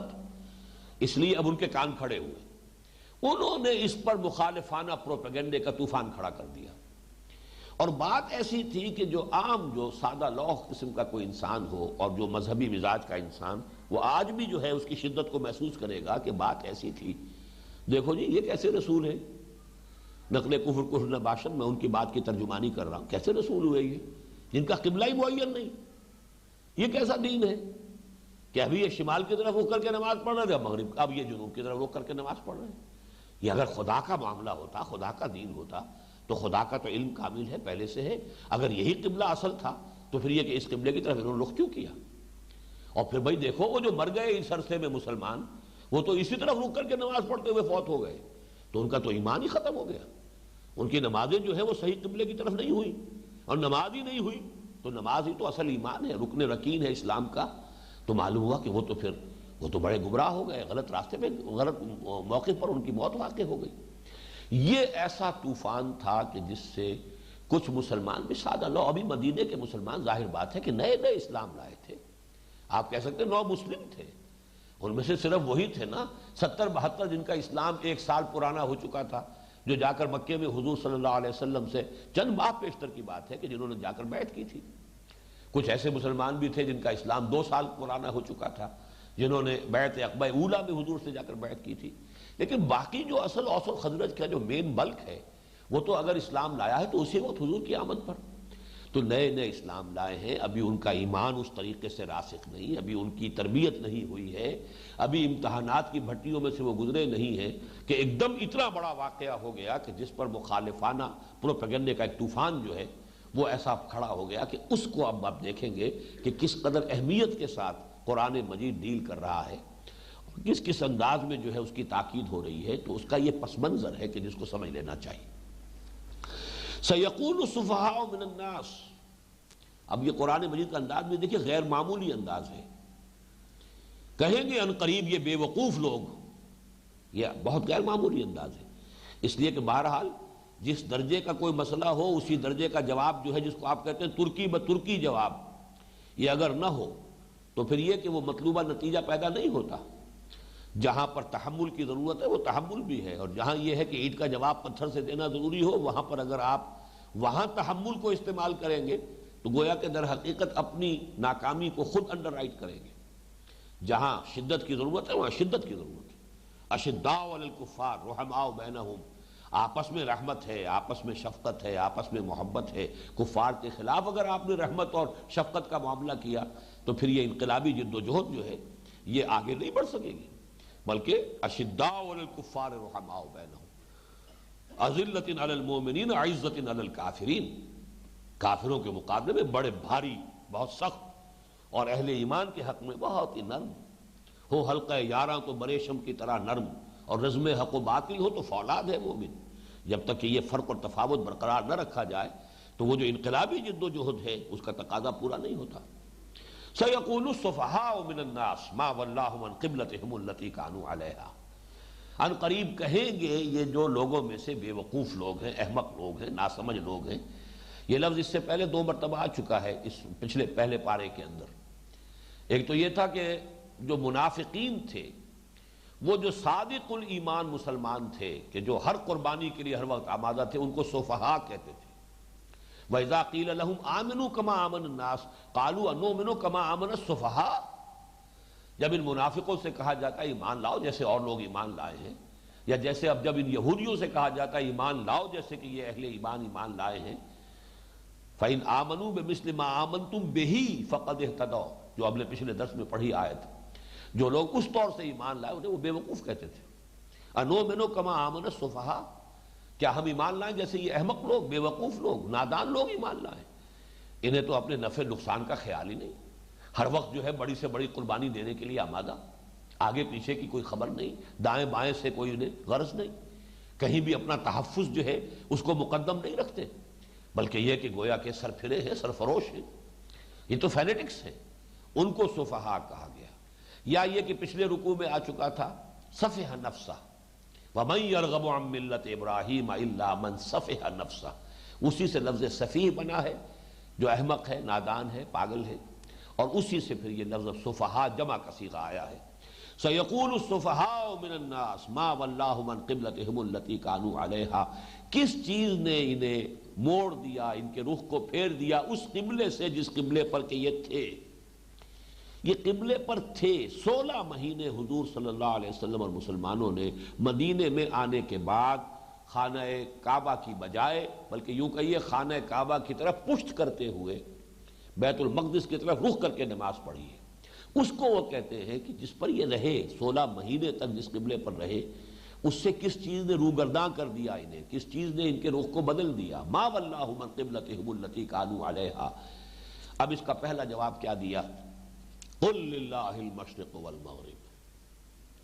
یہاں نوٹ کیجئے اس آیت کا جو میں نے حوالہ دیا، یہ آیت نمبر 111 للہ المشرق والمغرب فینما تولوا فثم وجہ اللہ. تمہید وہاں سے شروع ہو چکی تھی اس مضمون کی، یہاں اس کا حوالہ دے دیا. کہہ دیجئے مشرق و مغرب سب اللہ کے ہیں. اچھا یہ مشرق و مغرب کیوں کہا جا رہا ہے؟ اس کی بھی ایک خاص وجہ ہے. اس لیے کہ بیت المقدس جو ہے وہ شہر ہونے کی حیثیت سے تو یہود اور نصارہ کے مابین مشترک تھا کہ مقدس شہر ہے. ہیکل سلیمانی یہ گویا کہ ان سب کا مشترک مقام. لیکن یہ کہ اس ہیکل سلیمانی میں بھی شرقی اور غربی حصے کی تقسیم تھی کہ نصارہ کے نزدیک اس کا شرقی گوشہ جو ہے زیادہ متبرک تھا، اس لیے کہ حضرت مریم سلام علیہا نے وہاں اعتکاف کیا تھا. اذ انتبذت من اہلہا مکانا شرقیہ. تو شرقی جانب چونکہ حضرت مریم کا وہ اعتکاف تھا اور اسی اعتکاف میں پھر وہ فرشتہ ان کے پاس آیا ہے اور وہ حضرت عیسیٰ علیہ السلام کی بشارت لے کر آیا ہے. جبکہ یہود کے نزدیک اس کا غربی گوشہ جو ہے وہ زیادہ متبرک تھا. تو وہاں پر عین اس خانہ اس میں جا کر ہیکل سلیمانی میں ان کے مابین تقسیم ہو جاتی تھی. اگرچہ ویسے یہ کہ شہر کے اعتبار سے ہیکل سلیمانی اور پورا بیت المقدس جو ہے وہ مقدس ہے ان کے نزدیک، دونوں کے نزدیک، لیکن خود ہیکل کے اندر اس معبد کے اندر ان کے ہاں تقسیم شرق اور غرب کی تھی. ایک رائے یہ ہے کہ یہ صرف ایک محاورے کے طور پر، جب بھی آپ کبھی تمام سمتوں کا تذکرہ کرنا چاہیں تو مشرق و مغربی عام طور پر محاورے میں آتا ہے، شمال اور جنوب محاورے میں آتا ہی نہیں. تو مشرق مغرب سب اللہ کے ہیں. یہ در حقیقت جیسے کہ اقبال نے کہا درویش خدا مست نہ شرقی ہے نہ غربی. تو شرق اور غرب جو ہے محاورے میں در حقیقت تمام سمتوں کے احاطے کے لیے آتا ہے. ایک رائے یہ ہے کہ اس وجہ سے یہاں لفظ مشرق اور مغرب آیا ہے. بہرحال اس آیت کے حوالے سے بات کی گئی کہ اصل میں وہی بات کہ سخن شناس نہیں دلبرا خطا ایجاز. تم اصل میں سمجھتے نہیں. اللہ تعالیٰ ہے مسجود، سجدہ تو اسے کرنا ہے، اور اللہ تعالیٰ کسی سمت میں محدود نہیں، تمام سمتیں اللہ کی ہیں. اللہ کی ذات مطلق ہے، وہ مقید نہیں، محدود نہیں. کوئی ایک خاص سمت جو ہے وہ اللہ کی نہیں ہے، ساری سمتیں اللہ کی ہیں. مشرق ہو، مغرب ہو، شمال ہو، جنوب ہو، ساری سمتیں اللہ کی ہیں. اللہ ہر سمت میں ہے. فَأَيْنَمَا تُوَلُّوا فَثَمَّ وَجْهُ اللَّهِ. جدھر بھی رخ کرتے ہو اللہ کا رخ وہی ہے. لہذا اصل شے یہ نہیں ہے کہ کسی سمت میں اللہ جو مسجود ہے تمہارا وہ محدود ہے. یہ تو در حقیقت قوم کے اندر امت میں ایک یکسانی پیدا کرنے کے لیے، ایسا نہ ہو کہ جب عبادت کر رہے ہیں تو کسی کا رخ ادھر ہے کسی کا ادھر ہے. یہ تو ٹھیک ہے، ادھر بھی اللہ کا رخ ہے ادھر بھی اللہ کا رخ ہے، لیکن ان میں ایک اجتماعیت ہو، ایک یک رنگی ہو، ان میں ایک ہم آہنگی پیدا ہو جائے. اس یک رنگی ہم آہنگی کے لیے کسی سمت کو معین کر دیا جاتا ہے، ورنہ اللہ خود کسی سمت میں محدود نہیں. جس کو غالب نے بڑے خوبصورت انداز میں کہا ہے کہ ہے پرے سرحد ادراک سے اپنا مسجود، قبلے کو اہل نظر قبلہ نما کہتے ہیں. اصل میں مسجود جو ہے وہ ہمارا کعبہ نہیں ہے. کعبہ جو ہے وہ در حقیقت ایک سمت کی حیثیت سے معین ہو گیا ہے کہ ہم نے اللہ تعالیٰ نے وہ ہمارے لیے قبلہ مقرر کر دیا ہے، ورنہ اصل میں مسجود خانہ کعبہ نہیں ہے. مسجود تو اللہ ہے، اور اللہ تو سرحد ادراک سے بھی پرے ہے. وہ تو جیسا کہ حضرت مجدد الفسانی کہتے ہیں وراء الورا ثم وراء الورا ثم وراء الورا. ہمارے فہم سے، عقل سے، ہمارے تخیل سے، ہمارے واہم سے، ہماری امیجنیشن سے، ہر چیز سے وراء الورا وراء الورا وراء الورا. ادراک تو بہت قریب کی بات ہوتی ہے، وہ تو ہمارے تخیل سے بھی بعید ہے پرے سرحد ادراک سے اپنا مسجود، قبلے کو اہل نظر قبلہ نما کہتے ہیں. تو پہلا جواب تو اسی وسعت کے ساتھ دیا قل اللہ المشرق والمغرب یہدی من یشاء الی صراط مستقیم. کہہ دیجئے کہ مشرق و مغرب، شمال اور جنوب سب اللہ کے لیے ہیں، اور یہ تو اللہ تعالیٰ کا اپنا اختیار مطلق ہے، جس کو چاہتا ہے سیدھے راہ کی ہدایت دیتا ہے. اب یہ جو دوسرا ٹکڑا ہے اصل میں یہ اس اعتبار سے اہم ہے کہ اگلی آیت کا جو پہلا لفظ ہے کذالک، اس کا تعلق اس ٹکڑے کے ساتھ ہے. اللہ جس کو چاہتا ہے ہدایت دیتا ہے، اللہ جس کو چاہتا ہے نبوت سے سرفراز فرماتا ہے. اللہ نے ان اللہ اصطفیٰ آدم و نوحا و آل ابراہیم و آل عمران علی العالمین. اللہ نے چن لیا، پسند کر لیا، آدم کو پسند کیا، نوح کو پسند کیا، ابراہیم کو، آل ابراہیم کو، یہ اللہ کی پسند ہے۔ اسی طریقے سے اللہ کا اختیار مطلق ہے، جس سمت کو چاہے قبلہ معین کر دے، یہ اس کا اختیار ہے۔ اسی طرح اللہ تعالیٰ اپنی رسالت اور نبوت کے لیے اگر پہلے وہ بنی اسرائیل کے اندر اس نے سلسلہ رکھا ہوا تھا، وہ بھی اس کے اختیار سے تھا، اب اگر بنی اسماعیل میں وہ منتقل ہو گیا، حضور کے پاس آ گیا، یہ بھی اس کا اختیار ہے۔ اور آج محمد صلی اللہ علیہ وسلم کی رسالت کی بنیاد پر ایک نئی امت جو تمہیں اے مسلمانوں ہم نے یہ شرف عطا کیا ہے، تو تم سمجھو کہ کس لیے تمہیں یہ امت بنایا گیا۔ یہ اب ٹکڑا جو ہے اس آیت کا نہایت اہم ہے۔ وَكَذَلِكَ جَعَلْنَاكُمْ، اس میں کس بات کی طرف اشارہ کیا جا رہا ہے کہ تم بھی یہ سمجھ لو کہ تحویل قبلہ اصل میں علامت ہے اس بات کی کہ اب تمہاری کورونیشن ہوئی ہے، تمہاری تاج پوشی ہوئی ہے، تمہارا نصب ہوا ہے ایک منصب پر۔ وہ منصب کیا ہے؟ یہ صرف فضیلت نہیں ہے، بہت بڑی ذمہ داری ہے۔ آپ کو معلوم ہے دنیا میں بھی اصول یہ privileges and responsibilities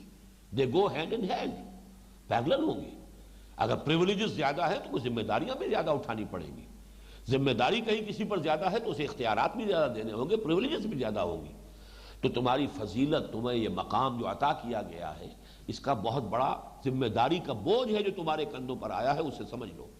وَكَذَلِكَ جَعَلْنَاكُمْ أُمَّةً وَسَطًا، اسی طرح یعنی اسی اختیار مطلق کو مروع کار لاتے ہوئے، وہ اختیار مطلق ہمارا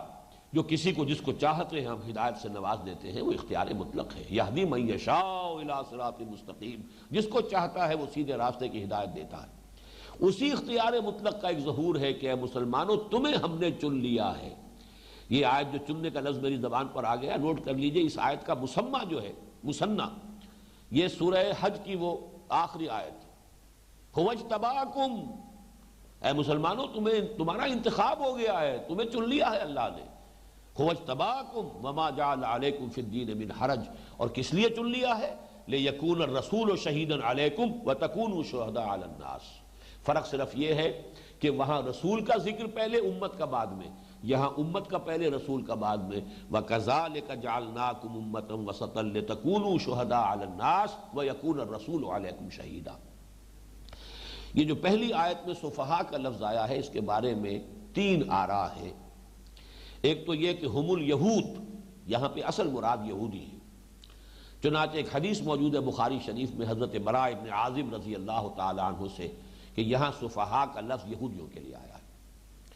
ایک رائے یہ ہے، اور اس کو اختیار کیا علامہ ابن جریر طبری نے، کہ یہ منافقین کے لیے آیا ہے۔ لیکن اس کے بعد پھر جمہور کا تقریباً اس پر اتفاق ہو گیا ہے، ابن کثیر رحمہ اللہ بھی، اور پھر یہ کہ امام رازی رحمہ اللہ، یہ اس پر متفق ہیں۔ گویا کہ وہ عقلی اور منطقی کو جو انداز پر جو تفسیر لکھی گئی اور جو روایتی بنیاد پر تفسیر لکھی گئی، دونوں کے نزدیک یہاں پر یہودی بھی مراد ہے اور منافق بھی مراد ہے۔ یہ دونوں در حقیقت مل کر ایک وحدت ہو گئے تھے اس ایشو پر کہ یہودیوں نے وہ طوفان اٹھایا، یہ کیا ہوا معاملہ، یہ پہلے ادھر تھا قبلہ، اب قبلہ بدل گیا، اور مسلمانوں میں سے منافقین جو ہیں وہ انہوں نے ان کی ہاں میں ہاں ملائی، تو یہ گویا کہ سَيَقُولُ السُّفَهَاءُ مِنَ النَّاسِ، اس میں وہ دونوں شریک ہیں۔ قبلہ کسے کہتے ہیں؟ اس کے لیے امام راغب رحمہ اللہ کا قول میں آپ کو سنا دینا چاہتا ہوں کہ سارا اسمن لمکان متوجہ الیہ فی الصلاۃ، نماز میں جس چیز کی طرف بھی رخ کیا جائے گا، بس اس کے لیے یہ اسم کی حیثیت سے، اسم علم کی حیثیت سے یہ لفظ جو ہے اختیار کر لیا گیا قبلہ۔ وہ قبلہ پہلے وہ تھا اور پھر قبلہ جو ہے، لیکن اس میں نوٹ کر لیجئے، پہلا قبلہ اسے کہہ دیتے ہیں، لیکن اصل یہ ہے کہ اصل قبلہ یہی تھا، خانہ کعبہ ہی تھا، پرانا قبلہ یہی ہے۔ جیسا کہ میں نے پچھلی نشست میں بھی بتایا تھا کہ الرائے الصحیح فی من هو الذبیح، اس میں ثابت کر دیا ہے حضرت مولانا فراہی رحمۃ اللہ علیہ نے کہ خود یہود کا قبلہ خود یہ خانہ کعبہ تھا۔ ان کی قربان گاہ کا جو خیمہ تھا، اسے جب بھی نصب کیا جاتا تھا، قربانی دینے والا کھڑا ہوتا تھا تو رخ اس کا جو ہے وہ خانہ کعبہ کی طرف ہوتا تھا، جنوب کی طرف ہوتا تھا۔ اور جیسے کہ حضرت موسیٰ کے تذکرے میں آتا ہے سورہ ہود میں غالباً، وَاجْعَلُوا بُيُوتَكُمْ قِبْلَةً، اپنے گھر قبلہ رخ بناؤ۔ حضرت موسیٰ کے زمانے میں قبلہ کون سا تھا؟ بیت المقدس کا تو کوئی وجود ہی نہیں۔ بیت المقدس تو 300-400 سال کے بعد حضرت سلیمان علیہ السلام کے زمانے میں تعمیر ہوگا، ہیکل اس وقت تعمیر ہوگا، بلکہ شہر بھی آباد ہوا ہے اس وقت ان کے زمانے میں، اس وقت تک شہر ہی موجود نہیں تھا۔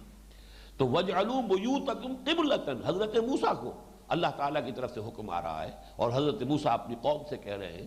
کہ ہم دبے ہوئے ہیں، آل فرعون نے ہمیں دبایا ہوا ہے، ہم اپنا کوئی مرکز تو نہیں بنا سکتے، یہاں مساجد نہیں بنا سکتے، معبد نہیں بنا سکتے، لیکن ایسا کرو کہ اپنے گھروں ہی کو قبلہ رخ بنا لو تاکہ تم وہاں پر نماز قائم کر سکو۔ جیسے مکی دور میں حضور نے دار ارقم کو وہ بنا لیا تھا مسجد، صحن کعبہ میں جا کے نماز نہیں پڑھ سکتے تھے باجماعت، ابھی کمزور تھے، تعداد میں بہت کم تھے، لیکن یہ کہ دار ارقم، حضرت ارقم رضی اللہ تعالیٰ عنہ کا گھر جو ہے وہ گویا کہ مرکز بن گیا تھا، وہاں نماز باجماعت ادا ہوتی تھی۔ اس حوالے سے نوٹ کر لیجئے کہ جو یہ وَاجْعَلُوا بُيُوتَكُمْ قِبْلَةً حضرت موسیٰ کے عہد میں لفظ آ رہا ہے تو کوئی نہ کوئی قبلہ کا تصور موجود تھا، اور بیت المقدس تو ابھی وجود ہی میں نہیں آیا تھا،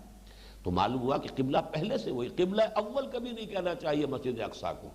یہ تو عارضی طور پر قبلہ بنایا گیا مسلمانوں کا، ورنہ اول و آخر قبلہ یہی خانہ کعبہ ہے، شروع سے یہی ہے، ان اول بیت وضع للناس للذی ببکہ، عارضی طور پر مسلمانوں کو حکم دیا گیا کہ ادھر رخ کر لو۔ وَكَذَلِكَ جَعَلْنَاكُمْ، اور جیسا کہ میں نے عرض کیا یہ اب ایک سمبل بن گیا کہ اب وہ سابقہ امت مسلمہ اب وہ معزول ہو گئی اس منصب سے جس منصب پر وہ 2000 برس تک فائز رہی، اور ایک نئی امت مسلمہ جس کا مرکز، جس کا قبلہ اب وہ اصل قبلہ ہے، وہی در حقیقت اب تا قیام قیامت اس منصب پر فائز رہے گی۔ وہ منصب کیا ہے؟ ایک تو نوٹ کیجئے لفظ امت پر ہم پہلے اگرچہ بحث کر چکے ہیں، لیکن امت کا اصل مفہوم دوبارہ نوٹ کر لیجئے۔ اما یا امو کسی کا قصد کرنا، امت سے مراد ہے ہم مقصد لوگ جن کا مقصد ایک ہے، نسب العین ایک ہے، نظریات ایک ہے، ظاہر بات ہے مقصد کا تعلق نظریات سے ہوتا ہے، یعنی امت نسل کی بنیاد پر نہیں ہوتی، قومیت نسل پر ہوتی ہے، قومیت کسی اور بنیاد پر بھی ہو سکتی، لسانی قومیت اور نسلی قومیت اور فلاں قومیت اور وطنی قومیت، یہ قومیتوں کی بنیادیں ہیں دنیا میں۔ مسلمان قوم نہیں ہے، مسلمان امت ہے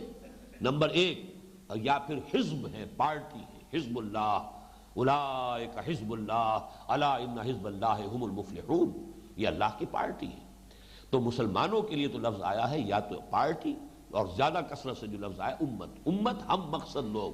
جن کا ایک ہی گول ہے، ایک ہی نسب العین ہے، ایک ہی مقصد ہے، اور مقصد اور گول اور نسب العین جو ہے ظاہر بات ہے کہ وہ نظریات کی بنیاد پر ہے، تو یہ ایمان کی بنیاد پر ہم مقصد لوگوں کا ایک گروہ ہے کہ جس کا نام امت ہے۔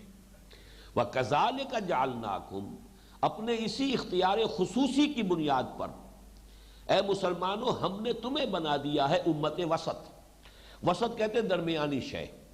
اور یہ اکثر اس کا اجماع ہے اس بات پر کہ اس سے مراد ہے خیر، اچھی امت، اس لیے کہ ایکسٹریمز جو ہیں افراط و تفریط یہ بہرحال کبھی بھی دنیا میں پسندیدہ چیز نہیں ہوتی، درمیانی راہ، معتدل راہ، درمیانی راہ ہی بہترین راہ ہوتی، اس اعتبار سے امت وسط۔ لیکن اس کے اندر ایک اور معنویت بھی ہے کہ در حقیقت یہ اب لنک ہے امت آخری رسول اور پوری نوع انسانی کے مابین، اس لیے کہ سلسلہ رسالت ختم ہو گیا محمد الرسول اللہ صلی اللہ علیہ وسلم پر، لیکن آپ رسول ہیں تمام نوع انسانی کے لیے تا قیام قیامت۔ حضور کے اور تمام انسانوں کے مابین اب لنک جو ہے، جوڑنے والا لنک، وہ در حقیقت یہ امت مسلمہ ہے۔ اس لیے اس کے یہ معنی لیے جائیں امت وسط کے، اور چونکہ سورہ آل عمران میں جو آیت آئی ہے اس کی ہم مضمون کنتم خیر امت اخرجت للناس تأمرون بالمعروف وتنہون عن المنکر وتؤمنون باللہ، اس سے اس کو دلیل جو ہے اس کو تقویت پہنچتی ہے کہ یہاں خیر امت ہی مراد ہے، تمہیں ہم نے بہترین امت بنا دیا۔ لیکن اس معنویت کو نظر انداز نہ کیجئے کہ اب یہ امت لنک ہے، ایڈیشنل لنک، اس لیے کہ حضور سے پہلے اور حضور کے زمانے تک نبوت کی دو لنکس تھی رسالت کی، اللہ یصطفی من الملائکۃ رسلا ومن الناس، رسول ملک، رسول بشر۔ رسول ملک نے پیغام حاصل کیا اللہ سے، پہنچایا رسول بشر کو، رسول بشر نے پہنچا دیا اپنے ہم جنس ہم نوع لوگ جو ہے انہیں پہنچا دیا، دو ہی لنکس تھی۔ اب ایک اور رسول آ گئے، پھر وہی دو لنکس ہیں، پھر وہ رسول ملک، رسول بشر، اللہ یصطفی من الملائکۃ رسلا ومن الناس۔ لیکن جب نبوت اور رسالت ختم ہو گئی محمد الرسول اللہ صلی اللہ علیہ وسلم پر، اب ایک تیسری لنک ہے اس میں، اس سلسلہ رسالت میں ایک تھرڈ لنک کی حیثیت سے اب یہ امت محمد صلی اللہ علیہ وسلم ٹانک دی گئی، تو اب گویا کہ واسطہ ہے یہ امت، یہ واسطہ ہے حضور کے اور تمام نوع انسانی کے مابین۔ اس کے بعد کے الفاظ جو ہیں وہ بہت اہم ہیں، لِتَكُونُوا شُهَدَاءَ عَلَى النَّاسِ وَيَكُونَ الرَّسُولُ عَلَيْكُمْ شَهِيدًا، تاکہ تم بن جاؤ گواہ لوگوں پر یا لوگوں کے خلاف،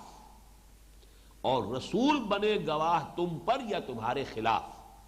یہ ذرا میں خاص طور پہ زور دے کر خلاف کا لفظ کہا ہے تاکہ کچھ حضرات جن کے علم میں یہ بات پہلے نہیں آئی ہے وہ چونک جائیں کہ یہ کیا ترجمہ میں کر رہا ہوں، لیکن اس کے لیے میں مجھے چند چیزیں چاہتا ہوں کہ اس لفظ کی چونکہ بڑی شدید اہمیت ہے اس کی، اور یہ قرآن مجید کے فلسفہ اور حکمت کی اہم بنیادی اصطلاحات میں سے ایک اصطلاح ہے، لہذا اس کی اصل حقیقت کو سمجھیے۔ شہدہ یشہدو کے معنی عربی زبان میں ہے موجود ہونا، شاہد وہ ہے جو موجود ہے، اور دیکھنے والے کے معنی میں بھی ہے پھر جو ہے وہ دیکھ رہا ہے، جو موجود ہے وہ دیکھ رہا ہے۔ شہدہ یشہدو یہ ہے موجودگی، یہ ہے اس کا اصل مفہوم، شاہد وہ ہے جو موجود ہے، لیکن اس پر اضافی مفہوم پیدا ہوا نمبر ایک گواہی کا، اس لیے کہ گواہی اسی کی معتبر ہے جو موجود ہو کسی وقوعے کے وقت، اسی لیے کہتے ہیں چشمدید گواہ ہوں، میں موجود تھا وہاں، میں گواہ ہوں، تو گواہی کی بنیاد موجودگی ہے، لہذا گواہی کے معنی میں بھی یہ لفظ آیا، اور دوسرا اس کا اضافی مفہوم پیدا ہوا مدد کا، مدد بھی وہی کر سکتا ہے جو موجود ہو، آپ کا بڑے سے بڑا بہی خواہ ہے، مخلص ہے، دوست ہے، حامی ہے، مددگار ہے، لیکن وہ موجود ہی نہیں ہے تو کیسے مدد کرے گا؟ موجودگی ہی بنیاد ہے مدد کرنے کی، اس لیے بھی یہ لفظ آیا ہے مدد کے معنی میں بھی۔ وَادْعُوا شُهَدَاءَكُم مِّن دُونِ اللَّهِ إِن كُنتُمْ صَادِقِينَ، تیسرے رکوع میں جہاں چیلنج کیا گیا وَإِن كُنتُمْ فِي رَيْبٍ مِّمَّا نَزَّلْنَا عَلَىٰ عَبْدِنَا، اگر تمہیں کوئی شک ہے اس قرآن کے بارے میں جو ہم نے اپنے بندے پر نازل فرمایا ہے، اگر تمہیں شک ہے کہ یہ محمد کا اپنا کلام ہے یا اللہ کا کلام نہیں ہے، فَأْتُوا بِسُورَةٍ مِّن مِّثْلِهِ، تو لے آؤ کوئی ویسی اس جیسی ایک صورت بنا کر تصنیف کر کے لے آؤ۔ وَادْعُوا شُهَدَاءَكُم مِّن دُونِ اللَّهِ، بلا لو، پکار لو، جمع کر لو اپنے سارے مددگاروں کو اللہ کے سوا۔ تو یہاں ظاہر بات ہے کہ گواہوں کا تو لفظ آ ہی نہیں سکتا، یہاں پر مددگار کا لفظ آئے گا، اور میرے نزدیک سورہ فتح کی جو آخری سے پہلی آیت ہے اس میں بھی یہ لفظ اسی معنی میں آیا ہے، هُوَ الَّذِي أَرْسَلَ رَسُولَهُ بِالْهُدَىٰ وَدِينِ الْحَقِّ لِيُظْهِرَهُ عَلَى الدِّينِ كُلِّهِ وَكَفَىٰ بِاللَّهِ شَهِيدًا، وہی اللہ جس نے بھیجا اپنے رسول کو صلی اللہ علیہ وسلم الہدا اور دین حق دے کر تاکہ غالب کرے اسے کل کے کل دین پر، اور کافی اللہ بطور مددگار، اللہ کی مدد کفایت کرے گی، اللہ تعالیٰ ان کو اس مشن کی تکمیل میں مدد دے گا، کافی ہے، کوئی اور مدد کرنے والا ہو یا نہ ہو، جیسے کہ ہم نے پچھلے درس میں پڑھا فَسَيَكْفِيكَهُمُ اللَّهُ وَهُوَ السَّمِيعُ الْعَلِيمُ، اے نبی آپ کے لیے اللہ کافی ہے، تمام ریشہ دوانیوں کے خلاف اور تمام مخالفین کی مخالفت کے خلاف ایک اللہ کی مدد آپ کے لیے کافی ہوگی۔ تو شہداء کے اب دو معنی ہو گئے، گواہ اور شہداء کے معنی مددگار۔ اب یہاں سے آئیے، جب گواہی کے معنی میں یہ لفظ آئے گا تو گواہی ہمیشہ کسی کے حق میں ہوتی، کسی کے خلاف، یہ اس کا لازم ہے۔ آپ کسی مقدمے میں، کسی بھی جھگڑے میں جا کر جب گواہی دیتے ہیں تو کسی فریق کی تائید ہوگی، اس کی تقویت کا ذریعہ بنے گی آپ کی گواہی، وہ گواہی اس کے حق میں ہوگی، اور کسی دوسرے فریق کے خلاف جا کر پڑے گی۔ تو اسی لیے دو پریپوزیشنز ایڈ ہوتی ہیں اس لفظ کے ساتھ، شہادت لام کے ساتھ حق میں ہونا، اور شہادت علا کے ساتھ خلاف ہونا۔ اس کے لیے آسان ترین یاد رکھنے کے لیے ایک حدیث ہے جو قرآن مجید کے بارے میں حضور نے الفاظ فرمائے، القرآن حجت لک او علیک، یہ قرآن یا تمہارے حق میں دلیل ہے یا تمہارے خلاف حجت بنے گا۔ اگر آتا ہے لام کے ساتھ، لی، لکا، لکم، یہ کسی کے حق میں، کسی کے فائدے میں، کسی کے نفع میں ہونا، کسی کی ملکیت میں ہونا، اور علیکم تمہارے خلاف۔ یہ چیز جو اچھی طرح نوٹ کر لیجئے، ہمیشہ یہ لفظ جو آیا ہے قرآن مجید میں رسولوں کے کار رسالت کی تعبیر کے لیے علا کے ساتھ آیا ہے۔ رسول خلاف گواہی دینے والے ہیں، کس معنی میں؟ رسول جس قوم کے پاس آئے، اپنی دعوت کے ذریعے، تبلیغ کے ذریعے، براہین کے ذریعے، معجزات کے ذریعے سے حجت قائم کر دی اس قوم پر کہ وہ قوم جو ہے یہ نہیں کہہ سکتی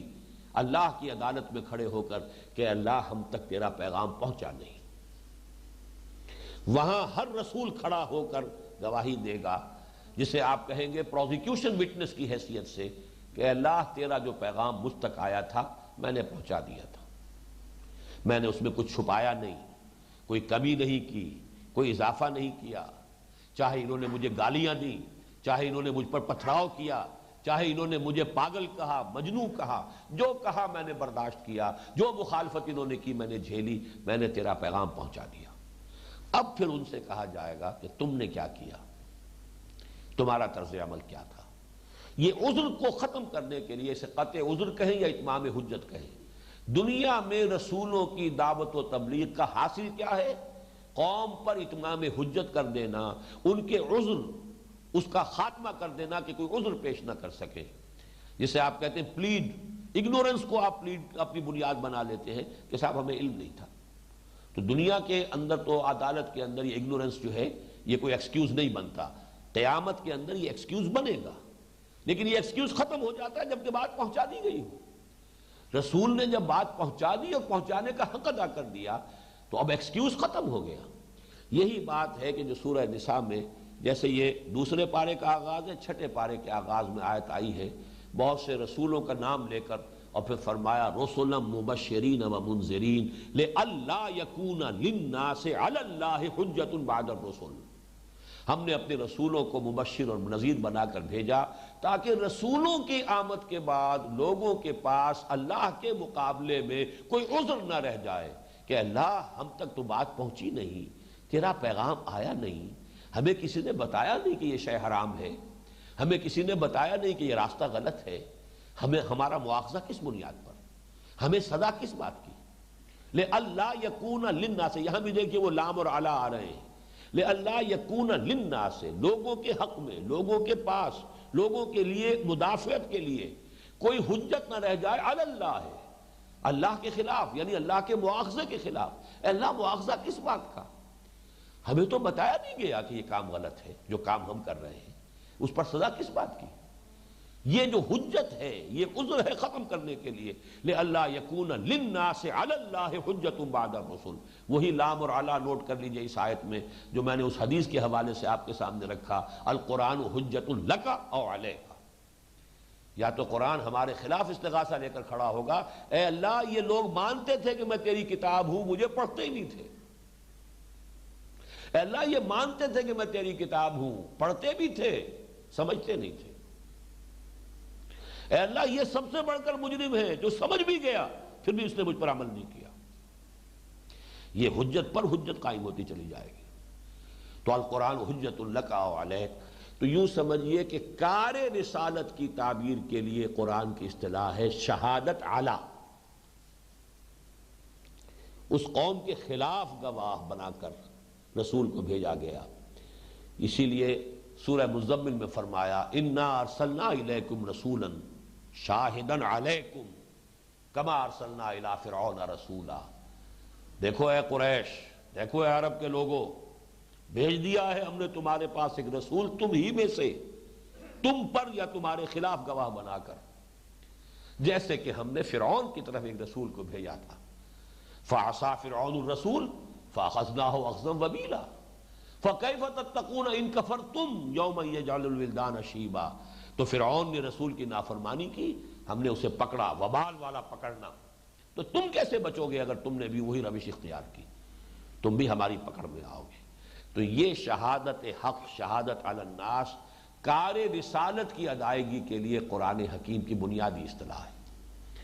اور اب ظاہر بات ہے کہ رسول صلی اللہ علیہ وسلم پر نبوت اور رسالت کے ختم ہونے کے بعد اس کار رسالت کی ذمہ داری ہے جو امت کے کندھوں پر آ گئی ہے۔ اب تمہیں پہنچانا ہے اللہ کا دین پوری نوع انسانی تک، اس لیے کہ محمد صلی اللہ علیہ وسلم کسی ایک قوم کے لیے، کسی ایک ملک کے لیے مبعوث نہیں ہوئے تھے، پوری نوع انسانی کے لیے۔ وما ارسلناک الا کافۃ للناس بشیرا ونذیرا۔ آپ نے بنفس نفیس اتمام حجت کا حق ادا کیا صرف اہل عرب تک، اگرچہ دعوت آپ کی پہنچ گئی ہرقل کے پاس بھی اور کسریٰ کے پاس بھی اور مقوقس کے پاس بھی، لیکن یہ تو اتمام حجت نہیں اس کو کہیں گے آپ۔ ایران کے کروڑوں انسان ہوں گے اس وقت جنہیں ابھی پتہ بھی نہیں چلا کہ محمد نام کا کوئی رسول عرب کے اندر جو ہے مبعوث ہوا ہے صلی اللہ علیہ وسلم. تو صرف کسریٰ کے نام ایک خط سے پوری قوم کے اوپر تو حجت قائم نہیں ہو گئی. صرف ہرقل کے نام ایک خط سے کتنی عظیم سلطنت روما تھی، تو سلطنت روما کے ہر فرد کے اوپر حجت تو قائم نہیں ہو گئی. جزیرہ نماء عرب کے کل کتنے لوگ ہوں گے؟ آج ساری آبادی 1 کروڑ سے زیادہ نہیں. میں سمجھتا ہوں کہ اس وقت پوری آبادی صرف لاکھوں کے اندر چند لاکھ آدمی ہوں گے پورے جزیرہ نماء عرب میں. 23 برس کی محنت شاقہ کے نتیجے میں حجت قائم ہوئی ہے صرف چند لاکھ لوگوں پر. ابھی تو کروڑوں جو ہے نسل آدم کے افراد دنیا میں موجود ہیں، ان تک یہ کون حجت قائم کرے گا؟ ان تک کون یہ دعوت پہنچائے گا؟ یہ وہ بات ہے جو خطبہ حجت الوداع میں حضور نے واضح کر دی. آپ نے جو بھی 1.25 لاکھ کا مجمع تھا سوال کیا ان سے، الا هل بلغت، لوگوں دیکھو میں نے پہنچا دیا کہ نہیں پہنچا دیا؟ پوری قوم نے کہا انا نشهد انک قد بلغت وادیت ونصحت، ہم گواہ ہیں آپ نے حق تبلیغ ادا کر دیا، حق نصیحت ادا کر دیا، حق امانت ادا کر دیا. 3 مرتبہ آپ نے سوال کیا، 3 مرتبہ پورے مجمع نے ایک آواز میں جواب دیا. پھر آپ نے نگاہ اٹھائی آسمان کی طرف، انگشت شہادت سے اشارہ کیا، اللہم اشہد اللہم اشہد اللہم اشہد، اے اللہ تو بھی گواہ رہے، یہ مان رہے ہیں کہ میں نے تیرا دین ان تک پہنچا دیا. پھر آپ نے فرمایا اب یہ ہے وہ ٹکڑا، اس آیت کا یہ ٹکڑا جو ہے اس کی شرح، فَلْيُبَلِّغِ الشَّاهِدُ الْغَائِبَ، اب لفظ شاہد بھی آ گیا یہاں. اب پہنچائیں وہ جو یہاں ہیں ان کو جو یہاں نہیں ہے. یہ بوجھ میرے کندھے سے اتر کر تمہارے کندھوں پر آ گیا. میری بعثت پوری نوع انسانی کے لیے تھی. یہ منصب ہے جو تمہیں عطا ہوا ہے. یہ منصب جہاں ایک بہت بڑی فضیلت ہے، جیسے محمد رسول اللہ صلی اللہ علیہ وسلم کے لیے منصب نبوت و رسالت کتنی بڑی فضیلت ہے، لیکن اس فضیلت کا جو ظہور ہوا دنیا میں، ایک ایک لمحہ محنت میں، مشقت میں، کیسی کیسی سختیاں جھیلی ہیں. کوئی پاگل کہہ رہا ہے، کوئی مجنون کہہ رہا ہے، کوئی شاعر کہہ رہا ہے، کوئی ساحر کہہ رہا ہے. ابتدائی چند سالوں میں یہ وربل پرسیکیوشن جو ہے، زبانی کوفت اور ایذا رسانی ہو رہی ہے. پھر یہ کہ فزیکل اسالٹس بھی ہوئے ہیں. آپ کی نگاہوں کے سامنے آپ کے جو بھی وفادار مسلمان تھے جس طرح ستایا جا رہا ہے، جس طرح کوڑے لگائے جا رہے ہیں، جس طرح زمین پر انہیں حیوانوں کی لاشوں کی طرح، جانوروں کی لاشوں کی طرح گھسیٹا جا رہا ہے. آخر اس سے کتنا صدمہ پہنچتا ہوگا حضور کو صلی اللہ علیہ وسلم. میرا نام لیوا، میرا جانثار بلال، آج اس کے ساتھ یہ ہوا ہے. آج خباب کے ساتھ یہ ہوا ہے، دیکھتے ہوئے انگاروں پر لٹا دیا گیا ہے. آج یاسر اور ان کی اہلیہ سمیہ ذبح کر دیے گئے، قتل کر دیے گئے. تو کیا کوفت اور صدمہ حضور کو نہیں ہو رہا؟ پھر آپ کے قریب ترین، عزیز ترین آپ کے جو صحابی تھے، جن میں کہ میں سمجھتا ہوں کہ قریب اقربا میں قریب ترین اور عزیز ترین حضرت حمزہ رضی اللہ تعالی، کئی رشتے ہیں، دوہرے تیرے رشتے، خالہ زاد بھائی، دودھ شریک بھائی، اور دودھ شریک بھائی عرب میں تقریباً حقیقی بھائی کے برابر ہوتا تھا. اور چچا اور بھتیجے کا رشتہ تو سب کو معلوم ہے. دودھ شریک بھائی ہونا، خالہ زاد بھائی ہونے کا رشتہ معلوم نہیں ہے لوگوں کو. 13 رشتے تھے. پھر اسد اللہ و اسد رسول ہی، بچپن سے ساتھ کھیلے ہوئے ہم جولی، ہم عمر. لیکن یہ کہ ان کی لاش آئی ہے، آپ کو معلوم ہے، مسلح کیا ہوا ہے، ناک کاٹی گئی، کان کاٹے گئے، پیٹ چاک کر کے کلیجہ چبایا گیا. یہ سختیاں جھیلی ہیں محمد نے. کئی دن کے فاقے آ رہے ہیں، کئی دن تک چولہے میں آگ نہیں جل رہی ہے. تو فضیلت اپنی جگہ ہے، لیکن اس فضیلت کا جو ظہور عالم واقعہ میں دنیا میں ہوا ہے وہ تو ان شکلوں میں ہوا ہے. مسلسل محنت ہے، مشقت ہے، کوفت ہے، ایذا رسانی ہے، تکلیف ہے، یہ سب کچھ ہوا. اور اپنوں کے ہاتھوں تکلیف. آخر عبداللہ ابن ابی منافق تھا تو کلمہ گو، محمد کا کلمہ پڑھتا تھا صلی اللہ علیہ وسلم، محمد کی امامت میں نمازیں ادا کرتا تھا، کھڑے ہو کر کہتا تھا چودراہٹ کے انداز میں، لوگوں سنو، توجہ سے سنو ان کی بات، یہ اللہ کے رسول ہیں. اور وہی شخص ہے جس نے حضرت عائشہ پر تہمت لگائی ہے. جس وقت حضور کی زبان سے کتنا دکھا ہوا دل ہوگا جبکہ آپ کی زبان سے الفاظ نکلے، کیا کوئی شخص نہیں ہے جو مجھے اس کی ازاداری سے بچا سکے؟ میرے گھر والوں کے بارے میں جو یہ تہمت لگائی جا رہی ہے، یہ سب کچھ جھیلنا پڑا ہے محمد رسول اللہ صلی اللہ علیہ وسلم. تو سب یہی بات ہے جو سمجھنے کی ہے. اے مسلمانوں، تم اس سے صرف منصب نہ سمجھ بیٹھنا. یہی وجہ ہے ایک رکوع بعد جب مسلمانوں سے اب خطاب شروع ہوگا، وہ کیا ہے؟ پہلا خطاب براہ راست، یا ایھا الذین آمنوا استعینوا بالصبر والصلاۃ. بڑا کٹھن مرحلہ ہے، ہوشدار کے رہبر دم تیغ قدم را، بڑی بھاری ذمہ داری کا بوجھ تمہارے کندھوں پر آیا ہے۔ تاج پوشی تو ہوئی ہے، لیکن یہ جو ہے کانٹوں بھرا تاج ہے جو تمہارے سروں پر رکھا گیا ہے۔ تاج تو ہے یہ، لیکن یہ کانٹوں کا تاج ہے۔ حضرت مسیح کو کانٹوں کا تاج پہنایا گیا تھا، جو بھی حضرت مسیح تھے یا جو بھی جن کو مسیح سمجھا گیا، کانٹوں کا تاج پہنایا گیا تھا۔ حضور صلی اللہ علیہ وسلم کے راستے میں کانٹے بچھائے گئے، تو یہ تو ہو رہا ہے۔ وَكَذَلِكَ جَعَلْنَاكُمْ أُمَّةً وَسَطًا لِتَكُونُوا شُهَدَاءَ عَلَى النَّاسِ وَيَكُونَ الرَّسُولُ عَلَيْكُمْ شَهِيدًا۔ اب اس کا جو ہے نتیجہ منطقی وہ کیا ہے؟ اگر رسول کوتاہی کرے بات کے پہنچانے میں، تو ڈیبٹ کریڈٹ کا جو بھی آپ کو ماڈرن اکاؤنٹنگ کا حساب معلوم ہے، رسول کو ڈیبٹ ہوگا، کریڈٹ کس کو ملے گا؟ قوم کو۔ یہی وجہ ہے، ایک ہی تاریخ ہے تمام انبیاء کی اور رسولوں کی تاریخ میں، ایک ہی مثال ہے حضرت یونس علیہ السلام کی۔ قوم کے اوپر عذاب کے آثار شروع ہو گئے، قوم نے توبہ کی، عذاب ٹل گیا۔ کیوں ٹل گیا؟ کہ حضرت یونس نے غلطی کی تھی، اللہ کی واضح اجازت آنے سے پہلے قوم کو چھوڑ کر چلے گئے تھے۔ ان کا ڈیبٹ ہے جو کریڈٹ بنا ہے قوم کے لیے، اس کی وجہ سے رعایت مل گئی ہے قوم کو۔ انہیں مچھلی کے پیٹ میں پہنچایا ہے، اور جیسے کہ کہا گیا ہے اگر وہ تسبیح نہ کر رہے ہوتے لا الہ الا انت سبحانک انی کنت من الظالمین، تو اب قیامت تک اسی مچھلی کے پیٹ میں رہتے، وہیں سے باعث بعد الموت ہوتا ان کا۔ لیکن یہ ہے کہ بہرحال انہوں نے توبہ کی، اللہ نے توبہ قبول فرمائی۔ لیکن دیکھا آپ نے کہ جو غلطی وہاں ہوئی تھی اس کا کریڈٹ قوم کو مل گیا۔